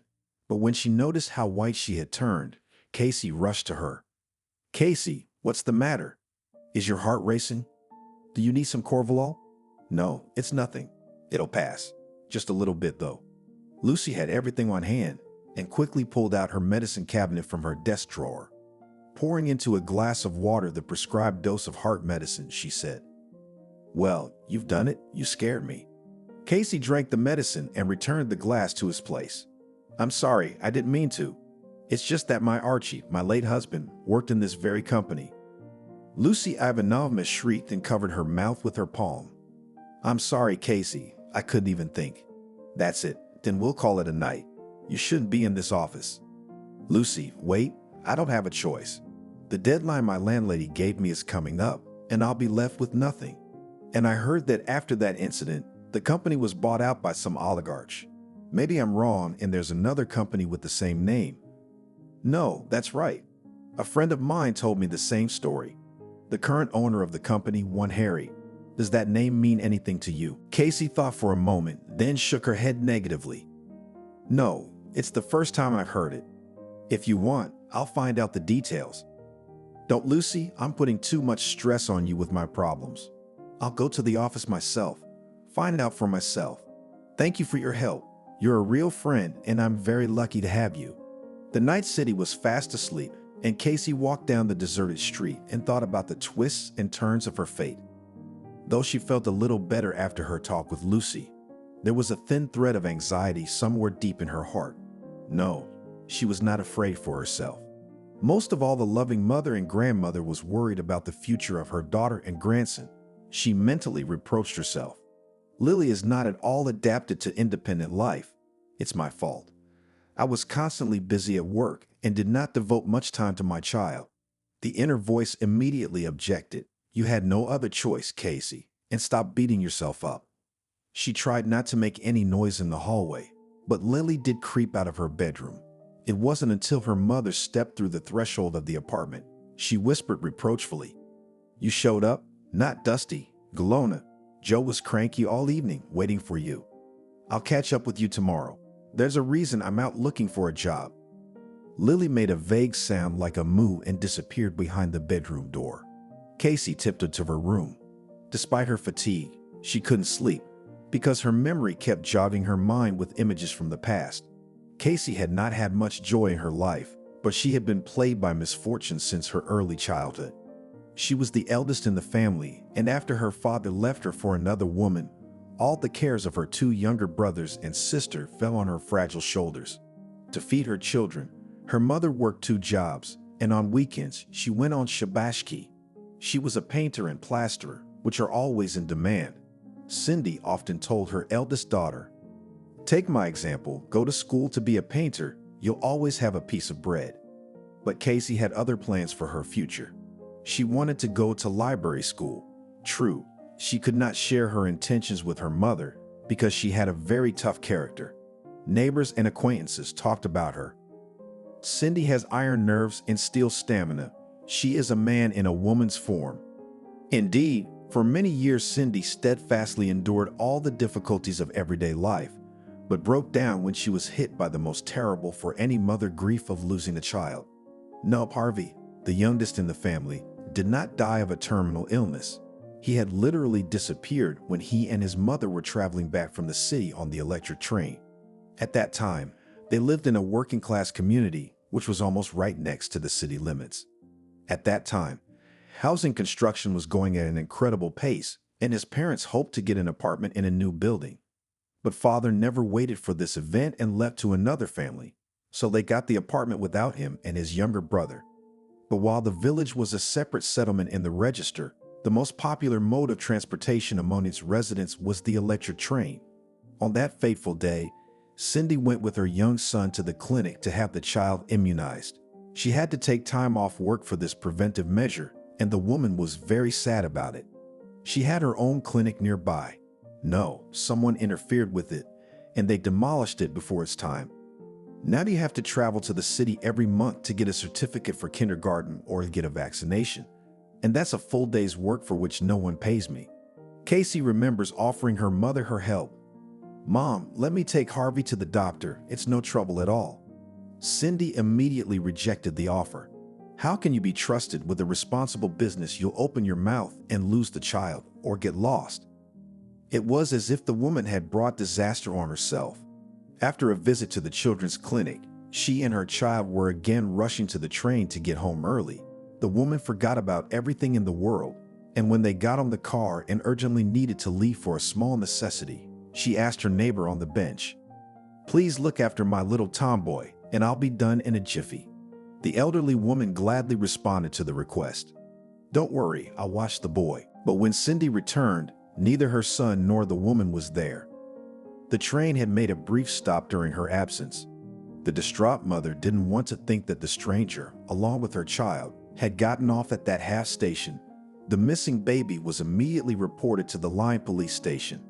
Harvey was first searched in all the nearby villages and settlements, then the search expanded, but weeks and months went by, and the boy was never found. This tragedy was the first terrible loss in Casey's life. Cindy became withdrawn after the incident, blaming herself for everything. The unfortunate woman voluntarily abandoned the usual life orientations and joined one community. Very soon, the mother completely withdrew from the life of her children and subsequently quit her job. The eldest daughter tried to bring her parent back to life, but she responded to any remarks with aggression. We are all sinners on this earth, and you are a sinner too, and your sin can only be atoned for through prayer. Cindy prayed day and night. She often left home for days at a time. Once she was gone for a month.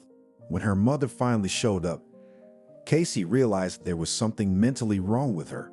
The woman was placed in a specialized institution. Periodically improved, she was released home, but the light intervals were short, and the eldest daughter had to watch every step of her sick mother. It was good that by that time they had already received a large apartment in a new neighborhood of the city. The working village where Casey's childhood and youth had flown by had ceased to exist. The younger brother and sister did not want to stay in the family nest and moved away in different directions. Cindy herself soon passed away as well. She died at home on a quiet fall morning. Casey made breakfast as usual before work, headed for her mother's room. "Wake up, Cindy. It's time for breakfast." But that call went unanswered. Her mother was lying on her side, covered from her head with a blanket. Casey rushed to the bedside. Anticipating trouble, she pulled the blanket down. Not yet fully realizing the depth of her grief, she screamed, "Mommy, wake up. You're asleep." Cindy's hands were still warm and her daughter clung to them tearfully. Life was slowly leaving the body of the stricken woman. This was the second irreparable loss in her life. The brother and sister did not arrive until the day of the funeral. They stayed together the whole time and whispered about something. But Casey was not content to watch her relatives. She put a lot of effort into seeing her mom off in a dignified manner. Thank you that there are still good people. Former neighbors in the village provided considerable help in organizing the funeral. Someone lent money. Someone took upon himself the organization of the funeral. Many kind words were expressed to the orphan girl. "Casey, be strong. Time heals any wounds, and this pain will subside. Remember that you are not alone in this world, and at any time turning, we will help you as we can." The girl wanted to hear the same words of support from the closest people of her sister and brother. But they were guests at the mourning ceremony and did not even deign to buy flowers to lay on their mother's grave. Nanny, Casey's sister, lowered her eyes and tried to explain this oversight. "You realize, Casey, that it's a long trip, and a plane ticket isn't cheap. My husband didn't give me much money, just enough for the trip." Nanny was 7 years younger than her older sister, but she had already been married twice. The first marriage did not last a year, and she hurriedly separated from her husband with a student who was not able to meet the minimum set of needs of a young wife. Just a few months after the divorce, Nanny married her boss. She proudly told her older sister that the man had left his wife and child for her. Casey was horrified at such a confession. "Nanny, you should know that you can never build your personal happiness on someone else's misfortune." The younger sister snickered disgruntledly. "And you're the same way. That proverb makes me sick to my stomach." The women at work, all ears buzzed. Now the older sister instructs. "But you took the father away from the child. Doesn't that fact embarrass you?" Nanny looked arrogantly at Casey. "I'm not embarrassed. I'll give my husband a bunch of little babies if I want them. I think you're jealous of me, sister. After all, you're about to turn 30 and you're all alone." This conversation took place shortly before her mother's death. Casey had the urge to punch her little sister in the face, but she held back. Then her resentment toward Nanny faded, and she was genuinely glad she'd come to the funeral. But when her sister confided in her about the lack of money, Casey didn't hesitate to reach into her purse. She scooped out the rest of the money and held it out to her sister. "Nanny, I've already spent a lot. I don't have much left. I think you'll have enough for the return trip." Her sister counted the money and didn't even thank Casey. After the wake, when everyone had gone, Nanny started from afar. "Sis, you'll have to forgive us, Billy, for having this unpleasant conversation at a time like this, but we need to get some details straightened out before we leave." At that moment, Casey was washing the dishes. Her little sister's words made her wary.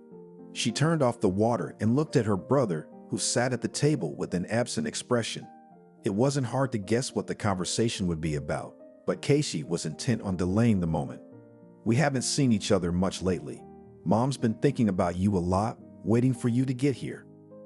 Nanny snorted. "Casey, your story sounds like fiction. Our mommy was in and out of the hospital. How could she remember anything or anyone? By the way, my husband still doesn't know my mother has a brain problem. I'm afraid if he finds out, he'll put me out on the street. He's a heredity freak. Billy remained silent as well. Casey found his sister's statement sacrilegious. Nanny, how can you say that? You know, Mom's been in trouble ever since Harvey disappeared. The sister waved her hand carelessly. Oh, when was that? It's all excuses from early childhood.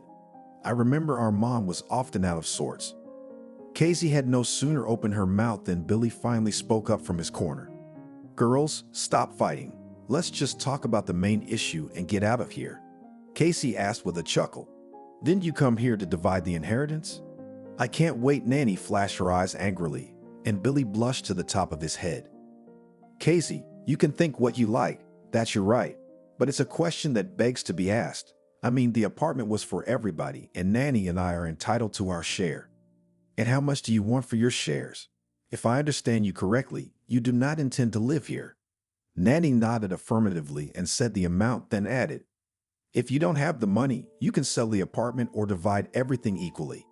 Casey asked mockingly, aren't you going to be sick, sister? You just show up like this and demand your share when your mother's body is still warm and you didn't lift a finger to help me.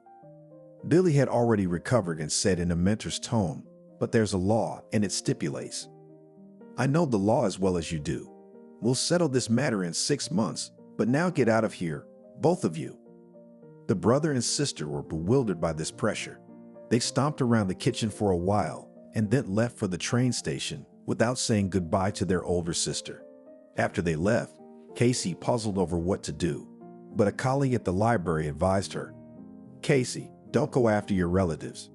I advise you to find a good lawyer and solve the issue of inheritance through the court. Be sure to attach all statements from the hospital where your mother was treated. With the competent conduct of the case, we'll be able to prove that your brother's sister is unworthy heirs. Of course, her conscience didn't allow her to take such a step. She had already begun to look for favorable options for sale or exchange when she met Archie. The young foreman came to the library and asked embarrassedly, help me please, because I'm at a complete loss. Casey was just tidying up the card catalog, and the persistent visitor irritated her. And how can I help you?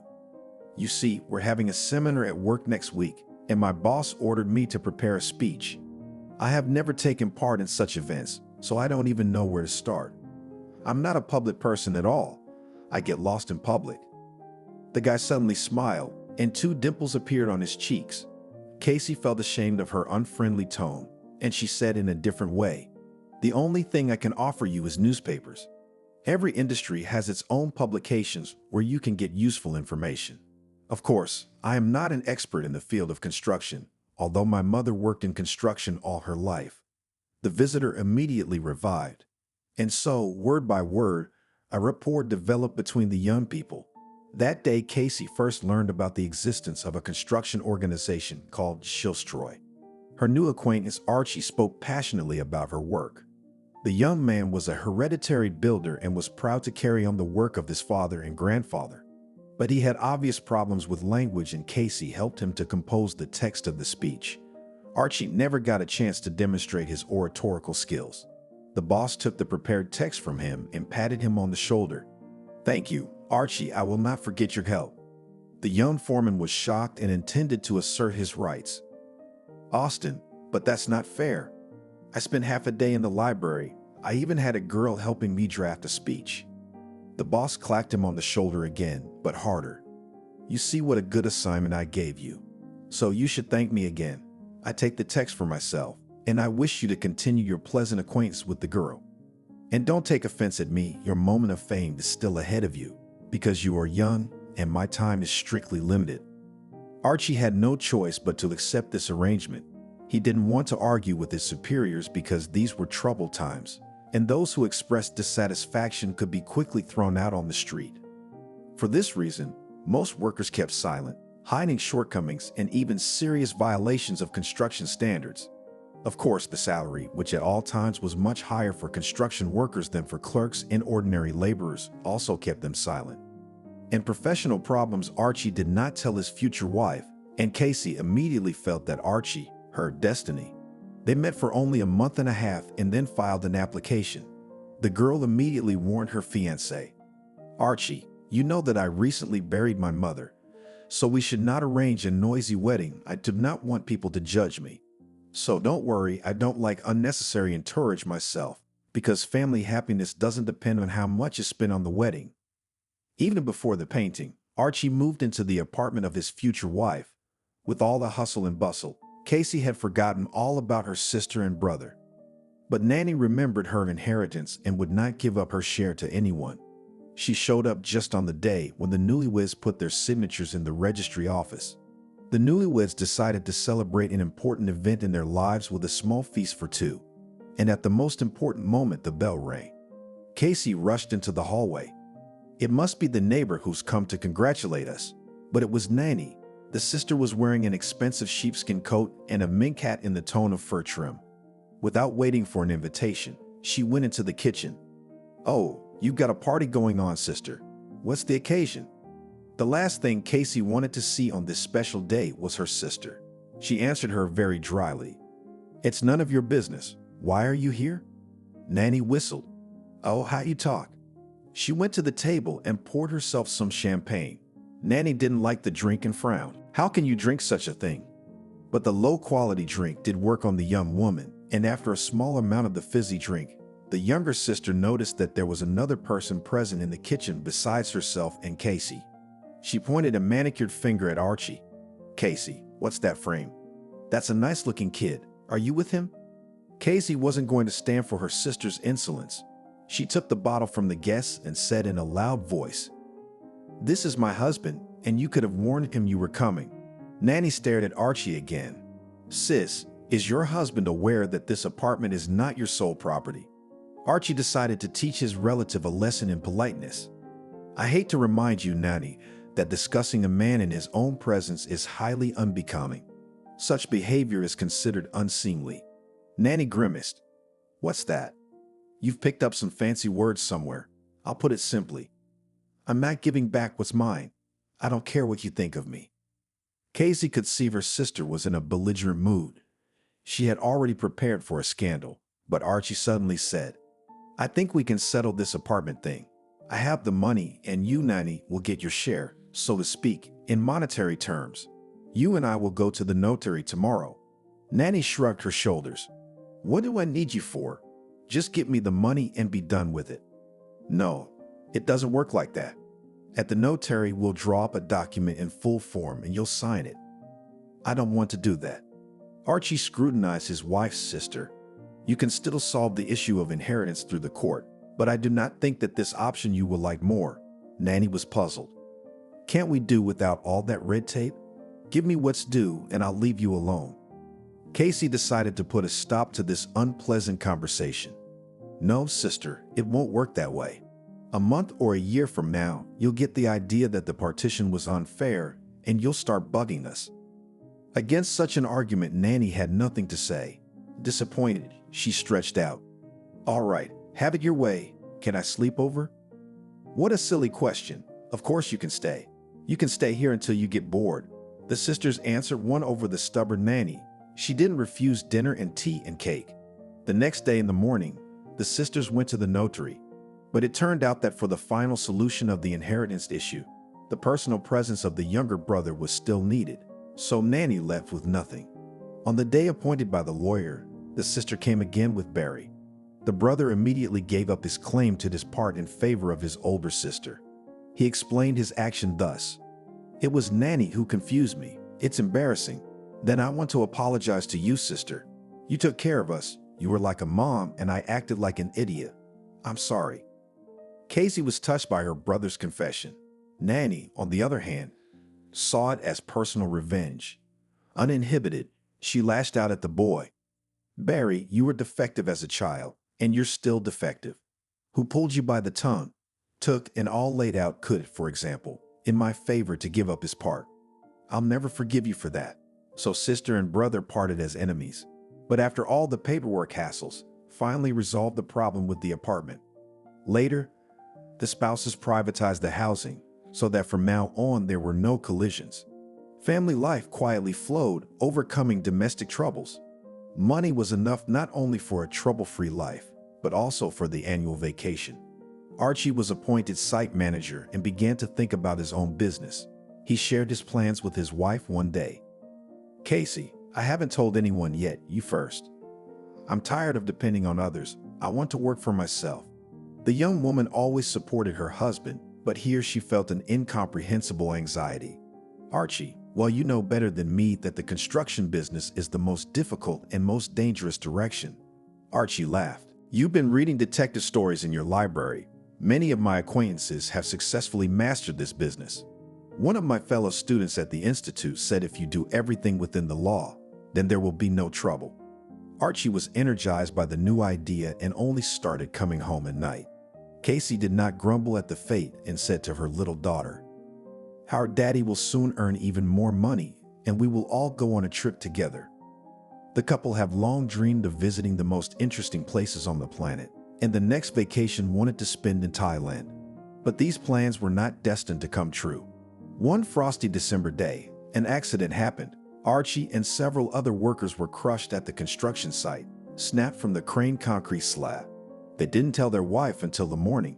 Casey stayed up all night waiting for her husband. When the phone rang, she immediately realized that a new disaster had come to their home. The management of the construction organization tried to cover up the accident and blame it on the victims themselves.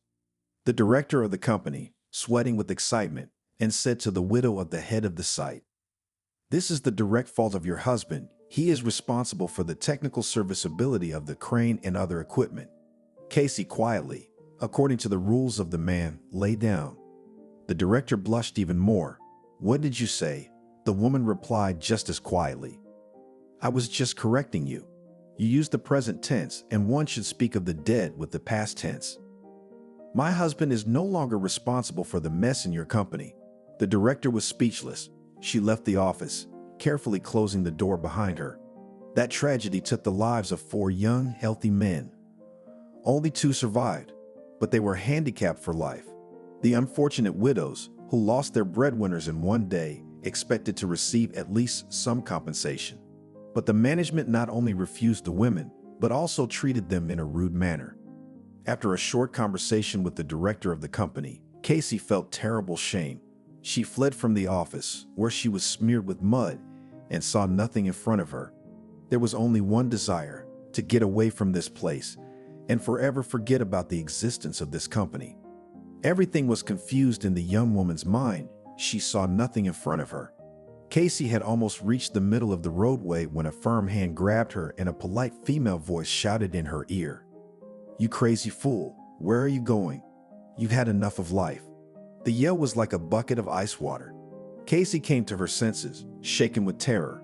She looked gratefully at the woman who had saved her from imminent death. Since that memorable day, they had hardly parted with Lucy. Lucy, too, had had her own tragedy in life. Her husband died just a month after the wedding. The woman never told anyone the details of the accident. She didn't even tell Casey, wisely noting, "Casey, you've got enough trouble of your own. You don't need my problems. Believe me, it's over. It's painful. I may regret some things now, but it's too late to fix them." Only years later, Casey realized that her friend regretted that she had not allowed herself to be happy. As Lucy herself later admitted, she was afraid of repeating the misfortune and refused all the men who offered her hand and heart. This she doomed herself to loneliness, because then, when she realized her mistake, men stopped paying attention to her. It was a particularly hot day in late May. The sun had been blazing since early morning, and Casey was feeling uncomfortable, not only from the heat, but also from the excitement. To collect her thoughts, she decided to catch her breath a little. Not far from the entrance to the building where Chilstroy's main office was located, she noticed a vacant bench. Her heart was racing for the first few minutes, but then she calmed down a little. It had been almost 20 years since her husband's tragic death. Casey hardly recognized the building, the memory of which for years had instilled panic terror in her. But now she looked at the site calmly and had no unpleasant emotions. Both the appearance of the building and the surrounding landscape had changed. An uplifting thought flashed through Casey's mind. "Well, what are you going to sit like this since it came here? Go ahead and act." Just in case, the woman took out of her purse powder and looked critically at her reflection in a small mirror. It's okay, it's fine for a cleaning lady. After her conversation with Lucy, Casey paid more attention to her appearance, especially the words that the owner of the company with a special bias selects the staff. The assistant to the chief, not young but very polite lady, met the applicant for an empty vacancy. She offered the visitor a chair and briefly introduced herself. Leslie, I won't tell you my last name because you won't remember it anyway. I'm acting secretary here, and I'm also in charge of human resources. The chief is temporarily absent, so I handle all matters on his behalf. Casey was confused and only stretched out meaningfully. Oh. Leslie smiled. You know, I'm surprised at myself sometimes, but modern life is such that if you get a little sidetracked, you fall out of it forever. I really don't want that to happen. Casey spontaneously burst out. I, too, am pleased to have found an understanding from the first minutes. I hope that our acquaintance with you will continue in a similarly positive way, so I'm listening to you very carefully. Miss Casey introduced herself and told about the purpose of her visit. Leslie listened to her attentively, but for some reason she asked, "Are you an educator by training?" "No, I graduated from library technology, but it was a long time ago. Does my former profession matter?" The assistant smiled again. "Don't worry, Casey, you have a good speech. That's why I asked you such an unconventional question. I myself was a former teacher of English language and literature, but at the end of the 90s I was left behind. For a long time I was looking for my new place in the sun. But the world is not without good people. Our chief's father helped me out of a disastrous situation, and now I can't imagine my life without this job." Casey was surprised by such frankness and realized that the interlocutor expects the same step from her. She told Leslie about the main points from her biography and finally added, "I just can't afford to relax now, a little later. Maybe I'll want to exercise my rights and relax like normal pensioners. But I can't right now, Leslie." Leslie rolled her eyes theatrically. "Oh, our children. We do anything for their well-being. I have almost the same situation. But the difference is that I don't let mine sit on my neck. I culturally detached them. That is, I've separated them from me. I have a daughter and son, yearlings, live autonomously and quite coping, which I am very happy. But I'm always aware of it, so that I can give them my powerful shoulder in time." Leslie was a frail build, so expressive epithets did not match her appearance. She laughed ringingly at her own joke. "Perhaps I am too distracting you, but in this office among rough men sometimes can be unbearably boring, and you want to have a word with someone." This nice woman's face immediately became serious. "So let's get down to business. If I understand you correctly, you don't mind working here as a cleaner." Casey stretched out. "I really need a job. I've already been given a notice of termination by the landlady at my old place." The head of human resources interrupted the woman. "I'm sorry, where did you work?" "At the home improvement store. I haven't paid my paycheck yet." Leslie's face lit up again with a smile. "I know Nancy pretty well. You might even say we're buddies. By the way, her son Tony used to be in my class. He was such a smart boy. He wrote a very nice essay." Casey realized she'd better not talk about her mistress's problems. She and the assistant boss chatted a little more on distracted topics, and then Leslie handed her a blank sheet of paper and a pen. "Well, Casey, write your statement. Try to start your life with a clean slate."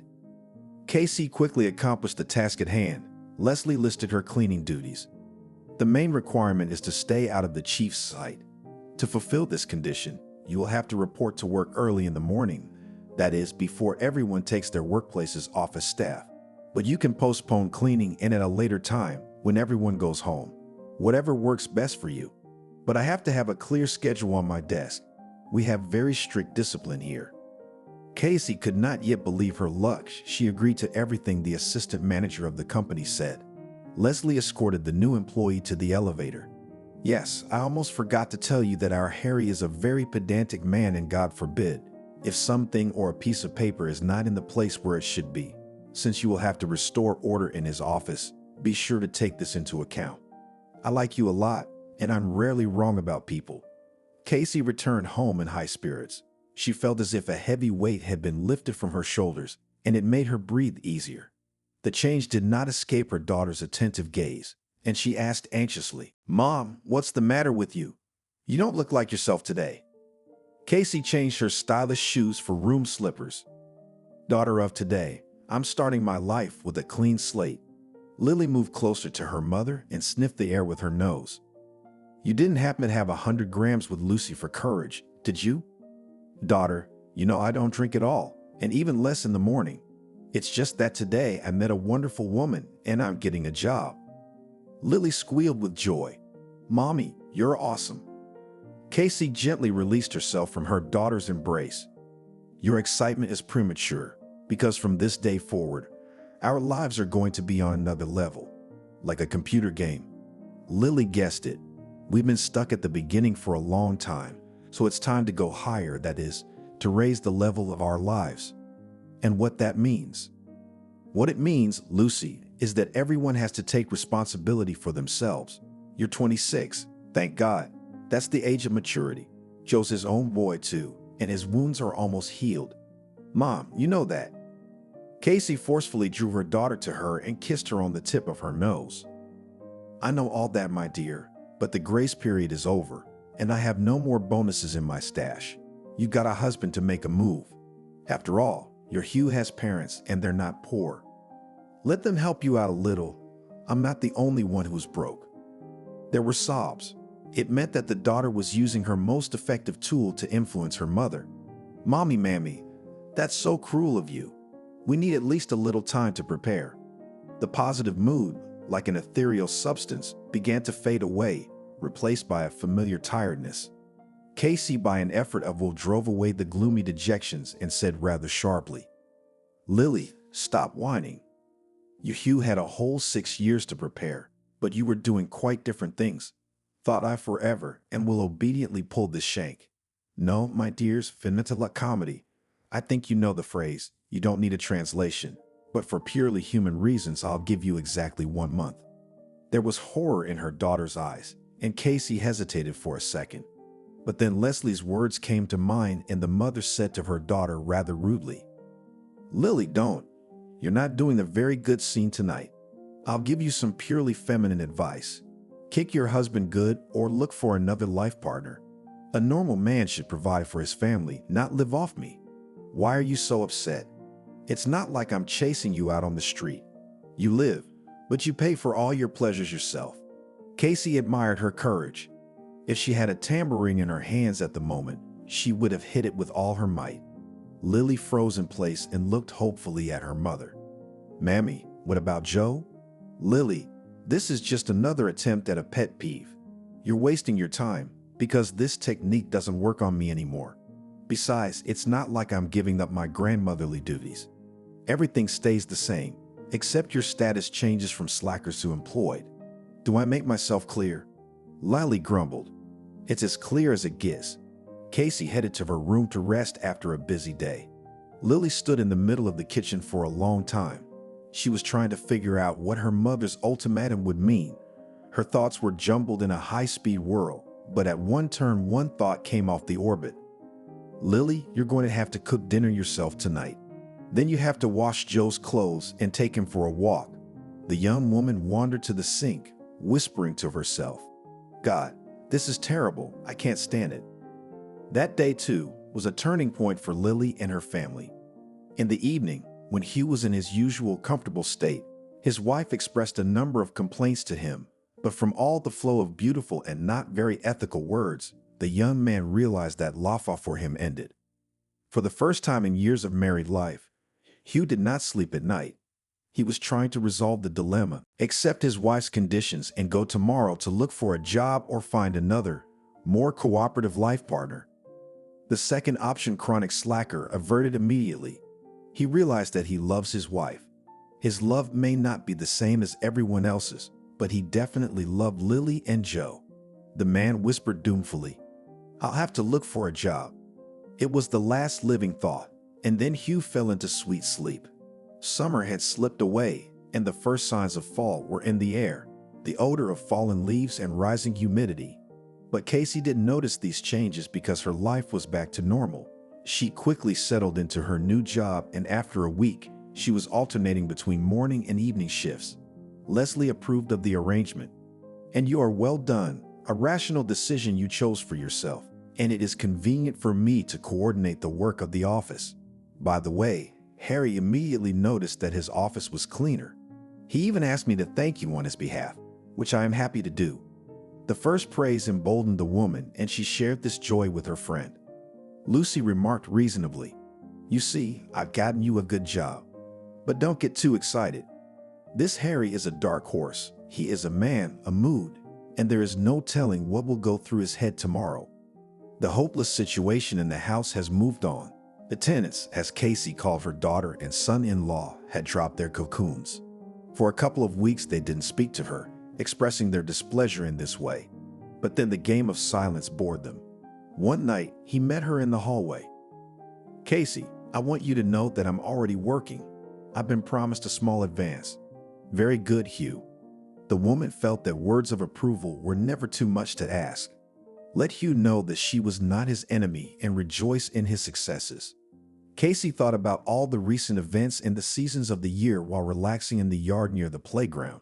Suddenly, she caught herself thinking that she had been thinking especially often lately that youth too, like a warm summer, flies by in an instant. Before you know it, old age is on the doorstep.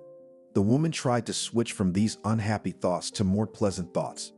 And the most important stimulus in her present life was her grandson Joe, who was digging in the sandbox with the other kids. At the sight of this happy picture, the woman felt a surge of energy. She called out loudly to her grandson, "Joe, don't get dirty. You have not forgotten that we were going to go to the park with you."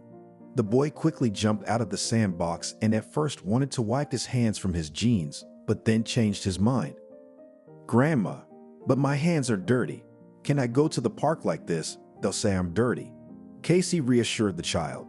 "It can be fixed. We'll clean it up." She reached into her purse for a wet wipe. "Give me your hands. Grandma will give you a good scrubbing. We don't have to go home because of this trifle." The boy's plump lips stretched into a satisfied smile. "No, we'd better go to the fountain and wash up there." "Joe, if everybody starts washing their hands and feet in the fountain, it'll be a mess."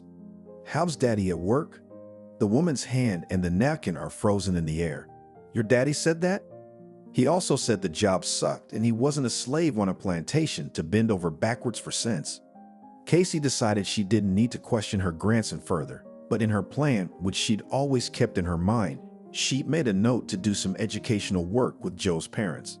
The woman thought, "Is it possible to discuss such matters in front of a child, and then we grab our heads, wondering where the little ones pick up such words?" Joe looked at his grandmother expectantly because his hands were still covered with a layer of sand. Casey caught herself. "Joe, you're giving me a headache with your fountain." After a thorough hygienic procedure, the grandmother and her grandson went to the park. In this favorite place of rest of the citizens has recently been carried out a large-scale reconstruction, after which the park looked even more attractive. To saturate the site, the administration decided to install slides, miniature swings. Older kids could practice their climbing skills on the rock climbing wall or organize competitions between scooters or skateboarders. Joe had been a lively child from an early age, and he was attracted to moving types of entertainment. Casey wasn't surprised when her grandson dragged her to the far corner of the park. "Grandma, let's go there first, and then you can buy me ice cream." "Okay, Joe, today I'll grant you any wish you want, but just you don't take one step away from me." The boy was willing to do anything just to gawk at the virtuoso guys who were skateboarding up and down at a cosmic speed. Joe was not alone in his desire. A dozen or two spectators of various ages gathered near the low fence, and spurred on by the general interest, the athletes decided to show the public the aerobatics. Joe quickly found a friend in his hobby, a boy about the same age, with long curls. The unusual hairstyle made the child look like a little prince or a type of His Majesty of men. Casey involuntarily admired the baby and was distracted from reality for a few seconds. And in those seconds, something happened that made all the spectators scatter. Only the boy with the appearance of a prince stayed where he was. And Joe was running away. It all happened in a split second. From the side, Casey saw a young skateboarder flying toward the child. Apparently, the kid miscalculated his speed and flew off the track. Of course, Casey didn't know the intricacies of this extreme entertainment. She understood only one thing: the unknown boy was in danger. Forgetting her age, her aching lower back, the woman thrust her body towards the flying projectile. Although the impact was quite strong, Casey stayed on her feet. She cradled the crying boy to her, and Joe asked in a pitiful voice, "Grandma, are you in a lot of pain?" It took her a moment to realize what her grandson was asking. As calmly as possible, she answered, "I am not hurt at all." The grandson, choking with delight, began to tell what he saw from the outside. "He flew so fast, I'll tell Daddy tonight. You're a real lifeguard, just like in the cartoon." Someone behind me touched Casey's people on the shoulder. "Woman, are you all right? If it wasn't for you, the boy's head would have been blown off. This kind of fun can only take place behind an iron net." The perpetrator of the accident and his vehicle disappeared behind the trees. And the unfamiliar boy was still clinging to Casey. She asked him, "Who did you come with?" Although the first fright had passed, the child's voice trembled. "With Mommy." "And where is your mommy?" The boy pulled the woman aside. "There's my mom. She's waiting on the phone again. Grandpa's told her how many times she'll be headless before she knows it. But Mom doesn't listen to anyone, not even Grandpa." From the intonation, it was not hard to guess that the child was obviously imitating someone. The young woman continued to chat on her cell phone. Only for a moment she was distracted from the conversation, shifted her attention to her son. "Pashka, where are you walking? I told you to sit next to me." This indifference of the young mother angered Casey. "Mommy, your child just a few minutes ago was in danger, and here you are calmly chatting on the phone."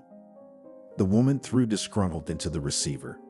"Sarah, sorry, have to disconnect. There's a crazy on here who's been ganging up on me. I'll call back later." Turning off the cell phone, the mother grabbed the child's hand with such force that the baby squealed in pain, but the parent dragged him away. "I'll show you at home how to disobey your mom. I don't need bad aunts telling me what to do. You'll be punished for being a." Casey looked at the couple and did not immediately notice that she was holding the Panama of the child she had rescued. She shouted, "Mommy, wait, you forgot." The young woman stopped, but didn't even take a step toward her. Casey covered a short distance and gave the mom the child's headpiece. The culprit took advantage of the moment and broke free from his mother's grasp. He pulled something brightly colored out of his pocket and held it out to the savior. "My name is Chippy, and this is my horse Victor. Grandpa says he brings good luck." Joe tugged his grandmother's hand. "You promised to buy me ice cream." Casey put the boy's gift in her purse machiniatically. "Joe, how impatient you are, you can't do that." The boy parried, "I'm little, I'm allowed. When I grow up and become like Daddy, then I can't be spoiled. Probably won't be allowed to eat ice cream either." The good mood returned to the old woman, and she reassured her grandson. "You can enjoy ice cream at any age. I buy ice cream for myself too. But you're an aunt, and uncles can't have ice cream." "Joe, don't be silly. Even generals are allowed to eat ice cream." The boy gave up the browbeating chant and ran to the place where the cold treat was sold. Tired from the adventure, having had a lot of impressions, they returned home toward evening. Joe was burning with impatience and immediately told his parents the story of his grandmother's rescue of his new friend. He accompanied his story with gestures and loud noises. Lily waited until her son had finished talking and turned to her mother. "Mom, you had to distinguish yourself. I'm surprised you didn't hurt yourself." Casey rubbed her back. "I guess I'll still have some bruises. That thing did a number on my back. Good thing the guy who was riding it jumped off before it hit me." Hugh looked at Casey for a long time, then said sarcastically, "Yes, we still have heroes. Our courageous women are ready to catch fire, water, and skateboard on the fly." "Bravo, Casey." And his colorful speech was followed by a round of applause. She realized that Hugh was not yet able to calm down, but she had no strength to answer his teasing. More than anything, Casey wanted to lie down and stretch her legs. She had already settled into bed and was in the mood for sleep when she suddenly remembered little Chippy's present. Taking the trinket out of her bag, the woman gasped, "It can't be. No, it was just a dream." The drowsiness was lifted like a hand, and her eyes became cloudy, as if she had fallen into a fog. The first from the past burst into a song, like a counting song. Mom used to sing such an unusual lullaby to her children. She sat clutching the old toy in the palm of her hand. It seemed to her that time stood still as a black shadow on the windowsill. An unpleasant nausea came to her throat with every breath, and to get rid of this uncomfortable feeling, the woman opened the window. A cold autumn wind blew into the room, but it cooled the heated imagination. Is it just me, or am I really losing my mind? Casey remembered her mom, who had passed away so early in life, and whispered, "How could this toy have gotten to the boy? Could it be a copy?" She once again scrutinized the wooden whistle made in the form of a horse. This is the same horse that... The wheel of time turned back abruptly, and Casey was back in the working-class village where her childhood had flown by. The main attraction of their little place was Grandpa Buddy. No one knew this elderly man's last name or middle name, but legends were told of his heroic past. Some even claimed that Buddy was a commander of a partisan unit and was awarded the Star of Hero. True, no one had ever seen this award either. The old man was strange and led a secluded life. He went for a walk every day in company with a pink piglet. The piglet had a dog leash around his neck. Buddy would give him commands, amusing the crowd. "Tommy, show me your rack and how you bake for food. And now, my boy, say oink to everyone." Surprisingly, the piggy obeyed all his master's commands. Buddy made such performances only on big holidays. After demonstrating the skills of this pet, he went to the beer bar, where he disappeared until closing time. Not infrequently, the drunk old man would get a little disorderly. But the guards didn't take the old man away. They felt sorry for him. Nothing let a little drunk old man. He deserved it, because he does not hurt anyone. Indeed, Buddy was very kind and generous. When he got his pension, he'd buy candy and give it to the kids. But another oddity of the old man was his unusual craft. He made toys out of garbage and gave them to children. Casey and her friends often visited Grandpa Buddy. In those years, it was very popular to help adults, and school children helped lonely people with household chores. One day, the class teacher asked them, "Girls, do you know Grandpa Buddy?" The girls reported, "We do, Annabelle. And you know that this man has awards because during the war years he made many feats." Again followed a positive answer, and the teacher got to the point. "This man is very lonely, and you, as young helpers, can help him." The girls did not let the teacher finish and, interrupting each other, began to offer a variety of options for help. Some promised to mop the floors in Buddy's house, and others wanted to make soup for the hero. The teacher approved of both options, but warned her students, "Girls, no amateur acting. If Grandpa refuses to accept you today, arrange for another day. Ask when it is convenient for him." The whole team of girls went to visit the hero and his trained piglet. Buddy greeted the welcoming crew and invited everyone into the house.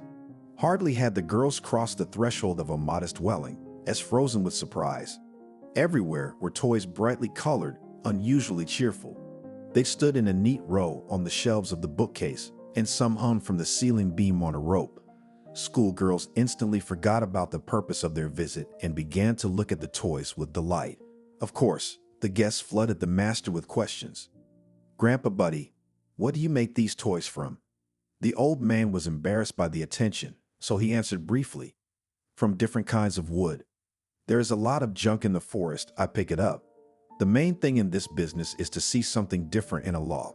For example, I made this cockerel from driftwood that was lying in the ravine behind the old stable, and this dog I made from twigs." That first excursion was a trip Casey would remember for the rest of her life. The impression overwhelmed her, and she decided to tell her mother about the hero's visit. But Cindy yelled at her daughter, "Don't you dare go there again. Grandpa's had balloons over the rollers for a long time.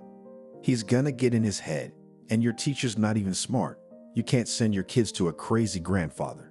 I'm gonna get the principal." Cindy didn't say what she'd be doing when she went to the principal's office, but Casey knew her mother was not a woman to be trifled with. She was very afraid that her parent would fulfill her promise one day. Cindy was busy with household chores. Harvey's baby brother had recently been born, and his father had left home a month later. The woman bore the grief in silence because she had 4 to raise alone, so she had no calf tenderness. If the little ones got something from their mother, Casey got mostly pokes and nudges. She decided not to talk about Grandpa Buddy anymore, but she went to see him secretly. Casey wanted to learn how to make toys just like him. Of all the girls, she was the most diligent student. Buddy taught her to make a cockerel and a hen, but Casey kept her eyes on the little horse that could be whistled. The old man made it for her and blew a hole in it. That's how funny it turned out. Maybe I should give it to the police department because they don't have enough whistles. Casey got it. Grandpa Buddy, please give me a horse. I have a little brother, and I didn't give him anything.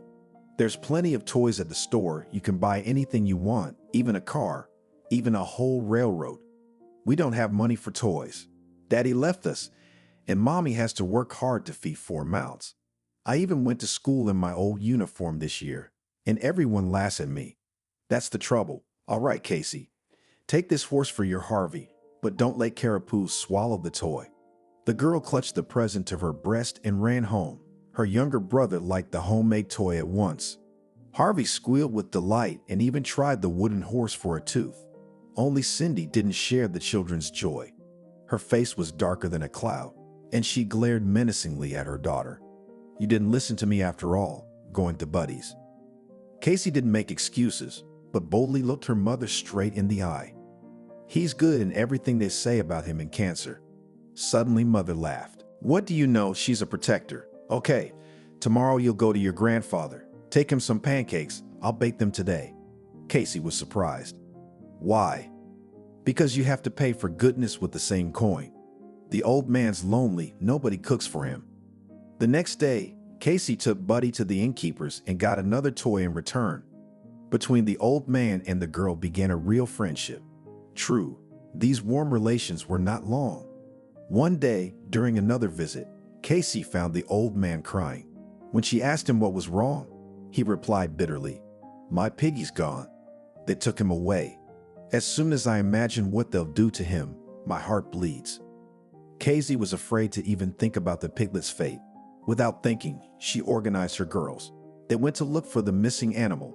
The schoolgirls went all around the village, but no one saw the trained piglet. The old man was so overcome with boredom that he abandoned his craft, and he did not let guests into his house anymore. Towards spring, the news spread through the village that Buddy had died. Keeping heroes to all settlements, and ahead of the procession went policemen in dress uniform, carried on the paths of the Order of Hero, and among the awards stood out the Gold Star. Many village children still had toys made by the old master. After the piglet disappeared, the old man gave away all his roosters and kitties to the children. Harvey did not part with his conic even when he grew up a little. He was only 2 years old when he learned to whistle. The sound most of all amazed the boy. He often put on concerts at home for his sisters and brother. Cindy did not interfere with the young talent. On the contrary, she watched her youngest son with tears in her eyes and said, "He's just like his father, just as rambunctious." That day, when Harvey went with his mother to the city to the doctor, he took with him his favorite horse. Along with the toy, his brother disappeared without a trace. More than 40 years have passed since then, but Casey remembers that fateful day forever. She even remembers that in the morning it rained lightly, and her mother forgot to bring an umbrella. Casey walked them to the driveway and wanted to run home to get the umbrella, but Cindy said, "Don't go back, daughter, it's bad luck. Harvey and I are not sugar-coated. We won't melt in the rain." The weather cleared by noon, but Mom came home alone. It had lightened up considerably outside the window. Casey still sat staring out into the misty distance. In her hand was a burgundy-colored wooden conic.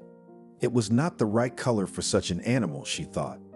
Grandpa Buddy had also painted the toy an inappropriate color and explained with a smile, "There is a bird that makes dreams come true, and I have blue horse. I would love to paint him a different color, but I'm all out of paint, only blue left." Memories of the past calmed and warmed the soul of the old woman. She realized that she had to find the boy Chippy and learn from his mother how the unique toy fell into their hands. Lucy tried different professions in her long life. After school, she immediately entered a trade school, but quickly realized that she could not look a customer in the eye and at the same time to weigh him. Her fiancé worked as a bus driver, and Lucy also caught a desire to drive a big car.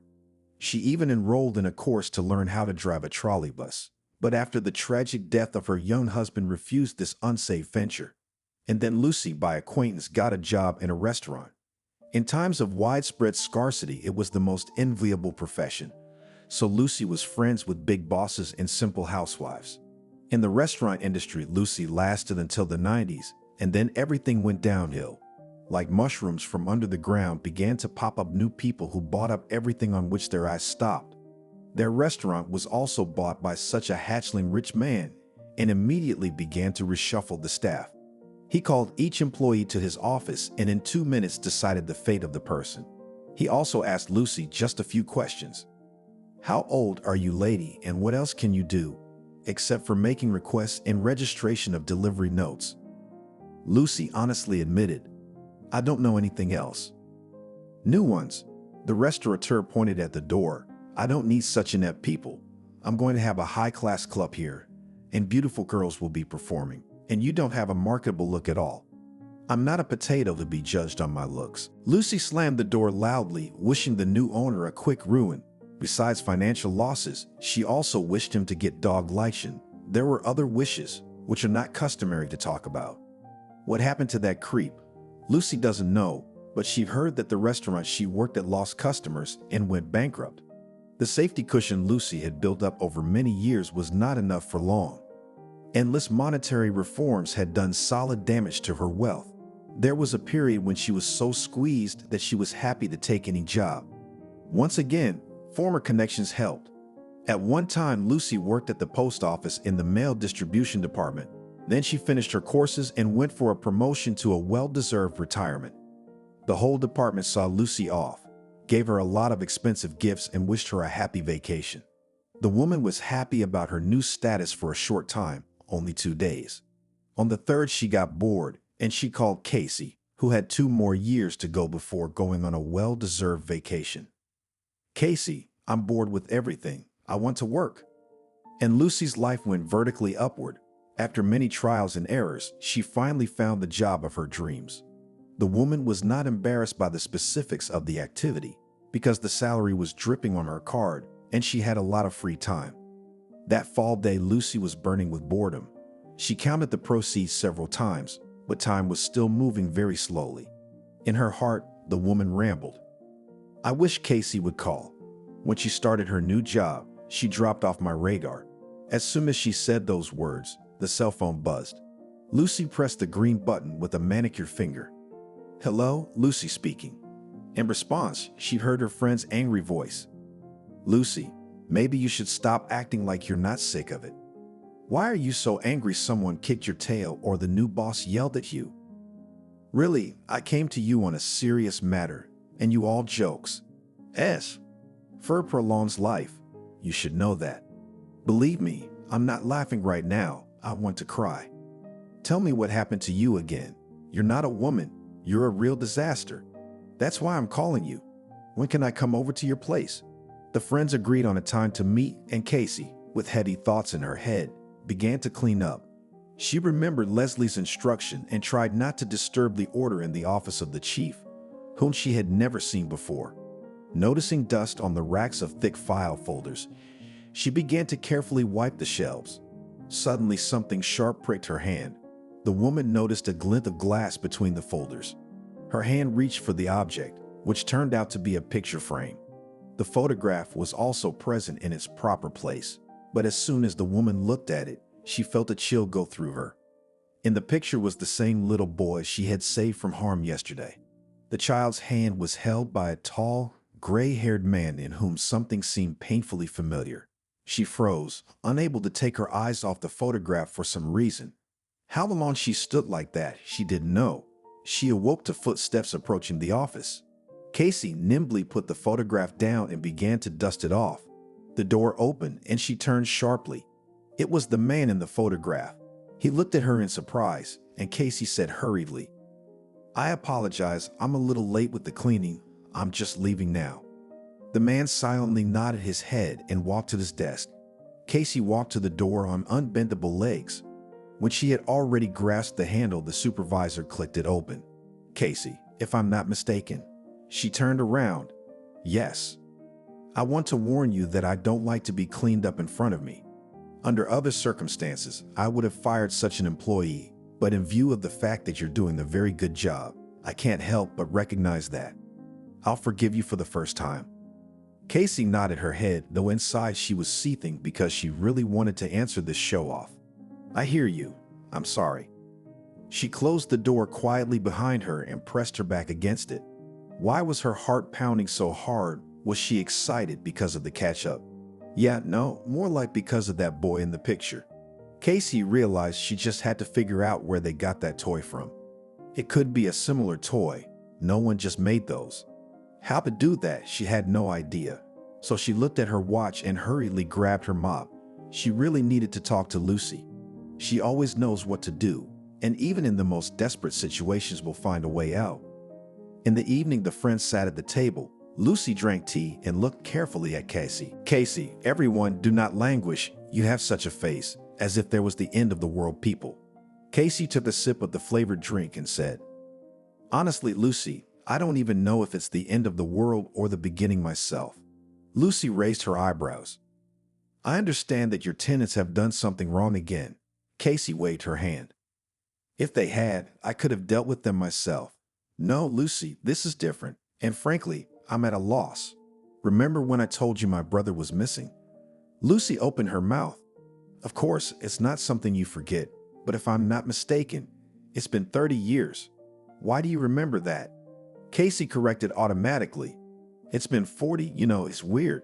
The day I locked the boy out of the skateboard, he put a toy in my hands, said his grandfather had given it to him and that it would bring me luck or something like that.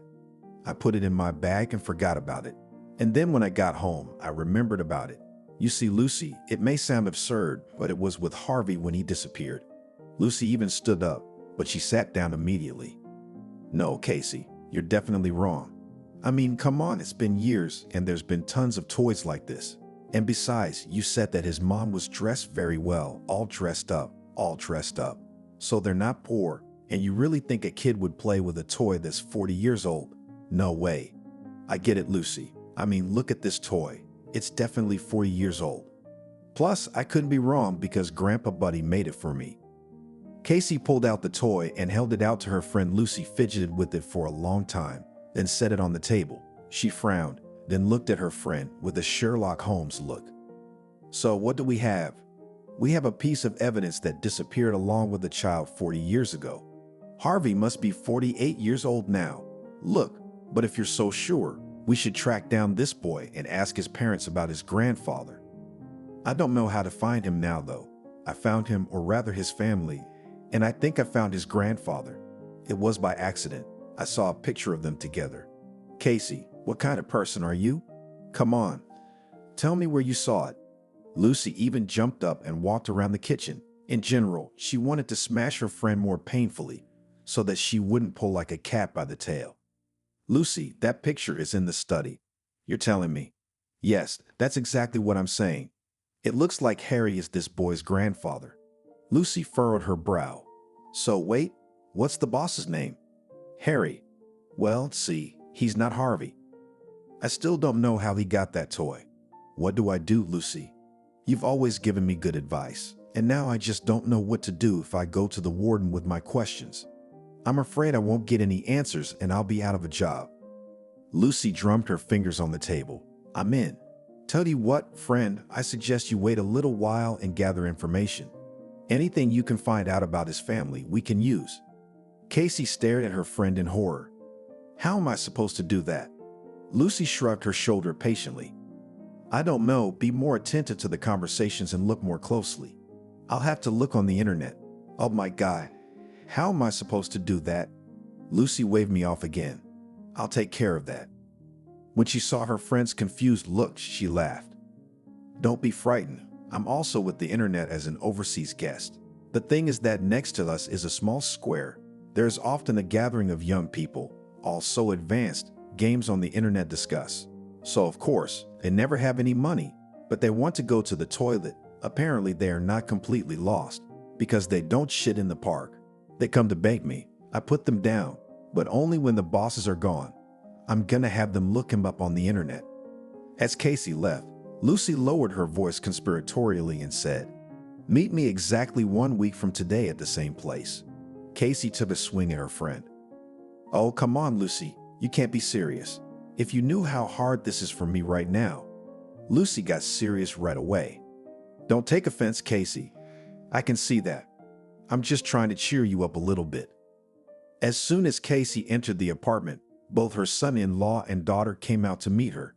They crossed their arms over their chests and stared at her in silence.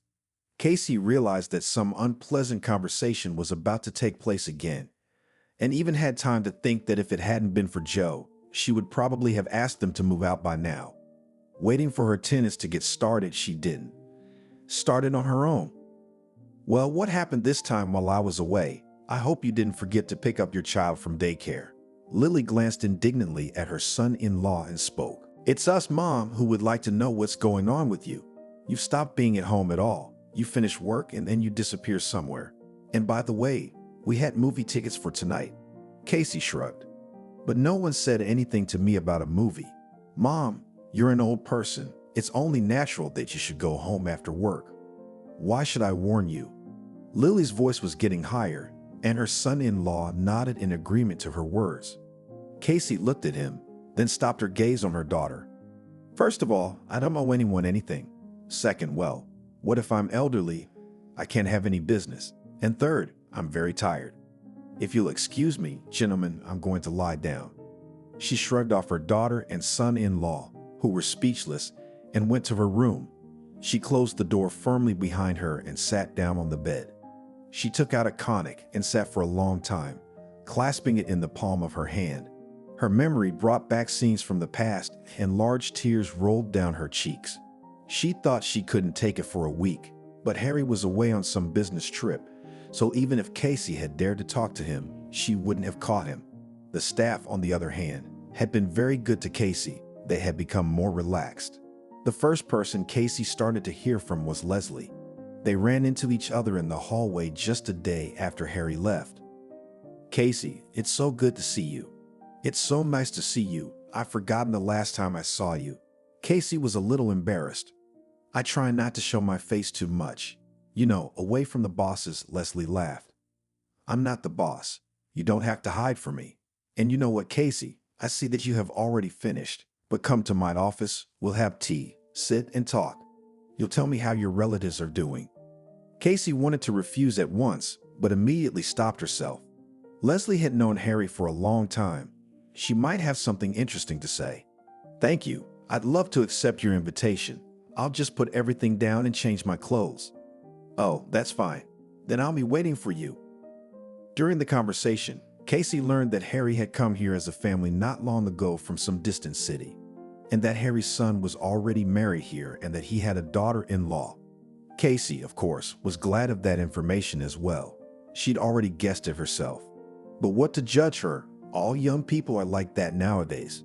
Take her daughter, for instance. That's all she learned all week. Casey began to pack up for the weekend in the morning.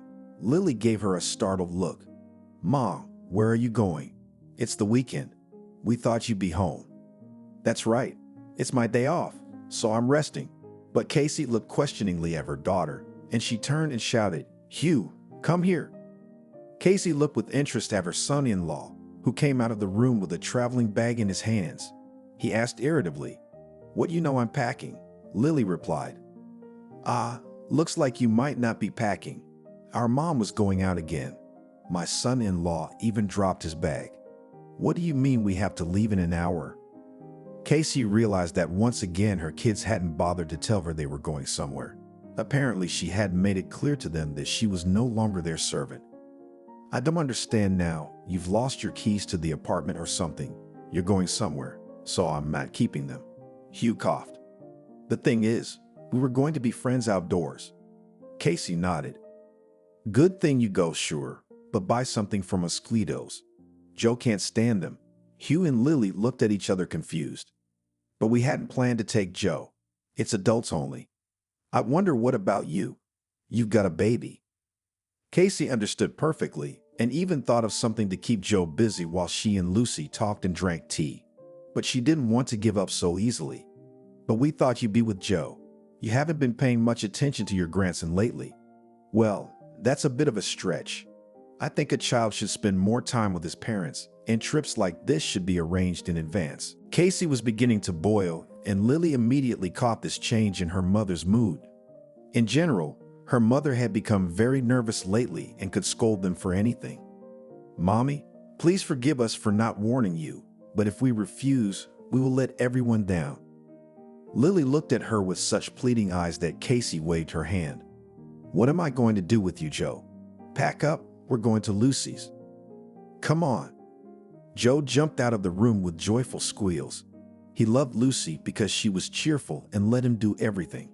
Lucy opened the door with a very puzzled look. "Oh, what guests?" "Casey, I made a cherry pie, just like I knew I would."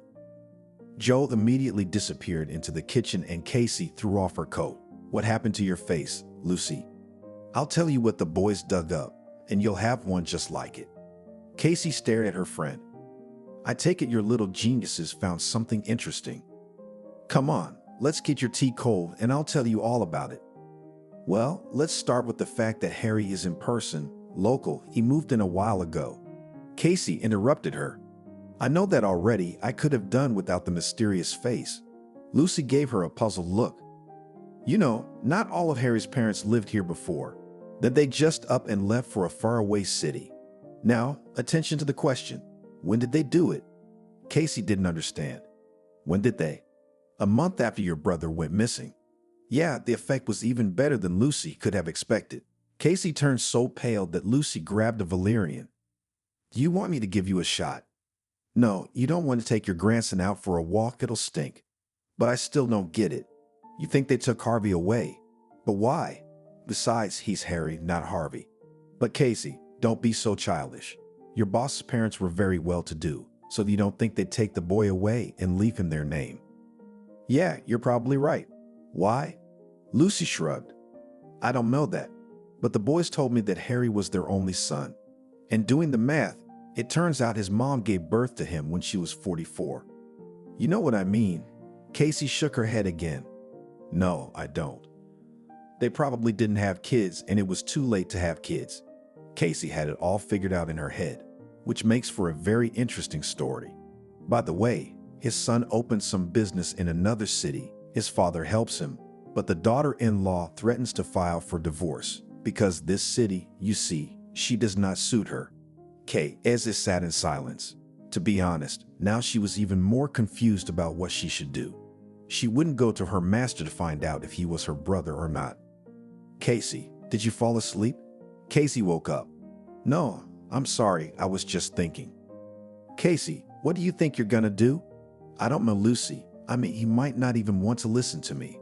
I'll lose my job and I won't find out anything." "That's true too, but you can't just go on living like that." Casey nodded. "So we'll go find out and we'll figure something out about the job.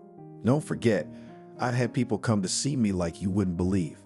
After an hour, Joe got bored and Casey started packing. Lucy was standing in the hallway, giving her advice. "You go straight ahead, not at first. First show him the toy, then tell him how you saved his grandson, and only then everything else, so that he doesn't send you away at once. That way he'll listen." Casey, who had already taken the coat, suddenly lowered Lucy's hand. "And if it's not him, but could Harvey lost the toy to give or something else?" "He could, of course, but if you don't talk, you won't know." Casey realized that everything was right in Lucy's words, but now she could only think that if Harry was not Harvey, you would be very hurt, almost as it was when her little brother disappeared.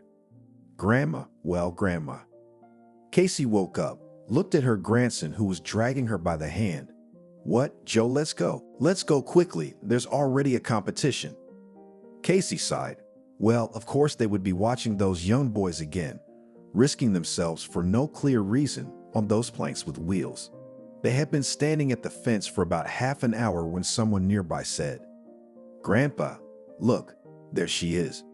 Edith turned indifferently to the voice, not thinking that these words were about her, and immediately froze. In front of them stood that very boy, and behind him, her boss Harry towered behind him. "Hello." He too looked at the company janitor confused. "Hello, Casey.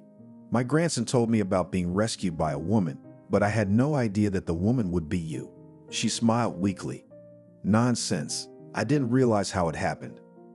I'm sorry, I should probably thank you in some way. That you don't need to. It's completely unnecessary. I should give you something. The boys were already playing catch-up. Casey and Harry went over to a vacant bench and sat down. Well, those are some horses. Harry accepted the toy as if it were a jewel. Thank you very much. That toy means a lot to me. And then Casey made up her mind. I know, because it's been with you since your past life, since you were a child. He looked at her in surprise. Your grandson told you that. She shook her head.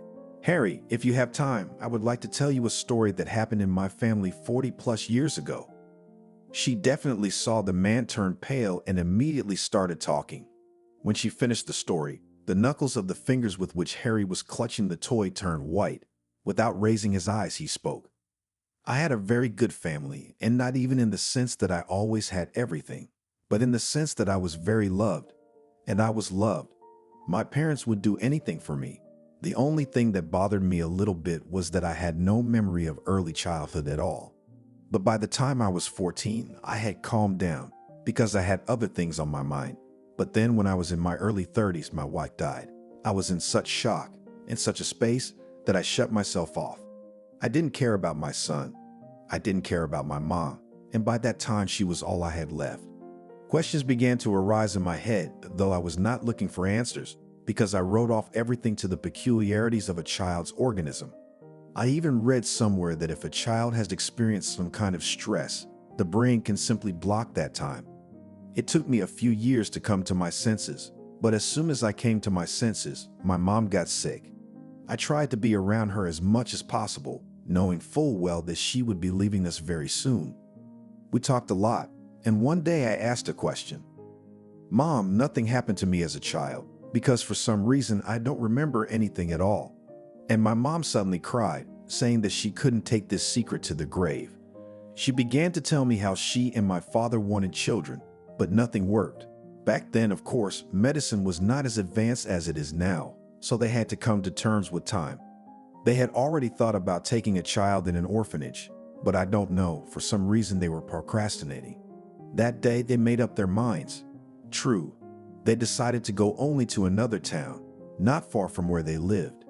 It was a miracle that Dad managed to slow down, because only at the last moment he saw a child sitting on the road. It was me. Mom said that they also glimpsed a woman running across the field. They didn't catch up with her because she didn't look normal. My mom grabbed me in her arms and started to calm me down. There was no village nearby, and they didn't understand where I had come from. But at that very moment, my mom decided that I would be better off with them and with the kind of parents who allowed this to happen. I didn't believe it. I begged my mother to tell me it wasn't true, because my whole world collapsed in an instant. But she went on, spilling the details. The only reason I came to this town was because they were from here. Casey touched his arm gently. So you're my brother Harvey. He looked at her strangely, then stood up. I'm sorry, I don't know. It's all kind of weird, it's kind of scary. Of course, I came here hoping to learn something else, but now I think I've learned too much that I can't get my head around. Casey, I have to ask why my mother did this to me. Casey's up. Mother? No, you're thinking all wrong. Your mother went to the bathroom for a minute, asked an elderly woman to watch you. They found her, then found out she wasn't herself. They let her out of the hospital every now and then, and she rode the trains aimlessly. She didn't remember taking her child out of the carriage, although someone recognized her, and certainly didn't remember where she had taken him. Mom was sick at once. Not a day went by that she didn't go crazy. By the way, there's only 4 of us in the family. You have a brother and a sister too.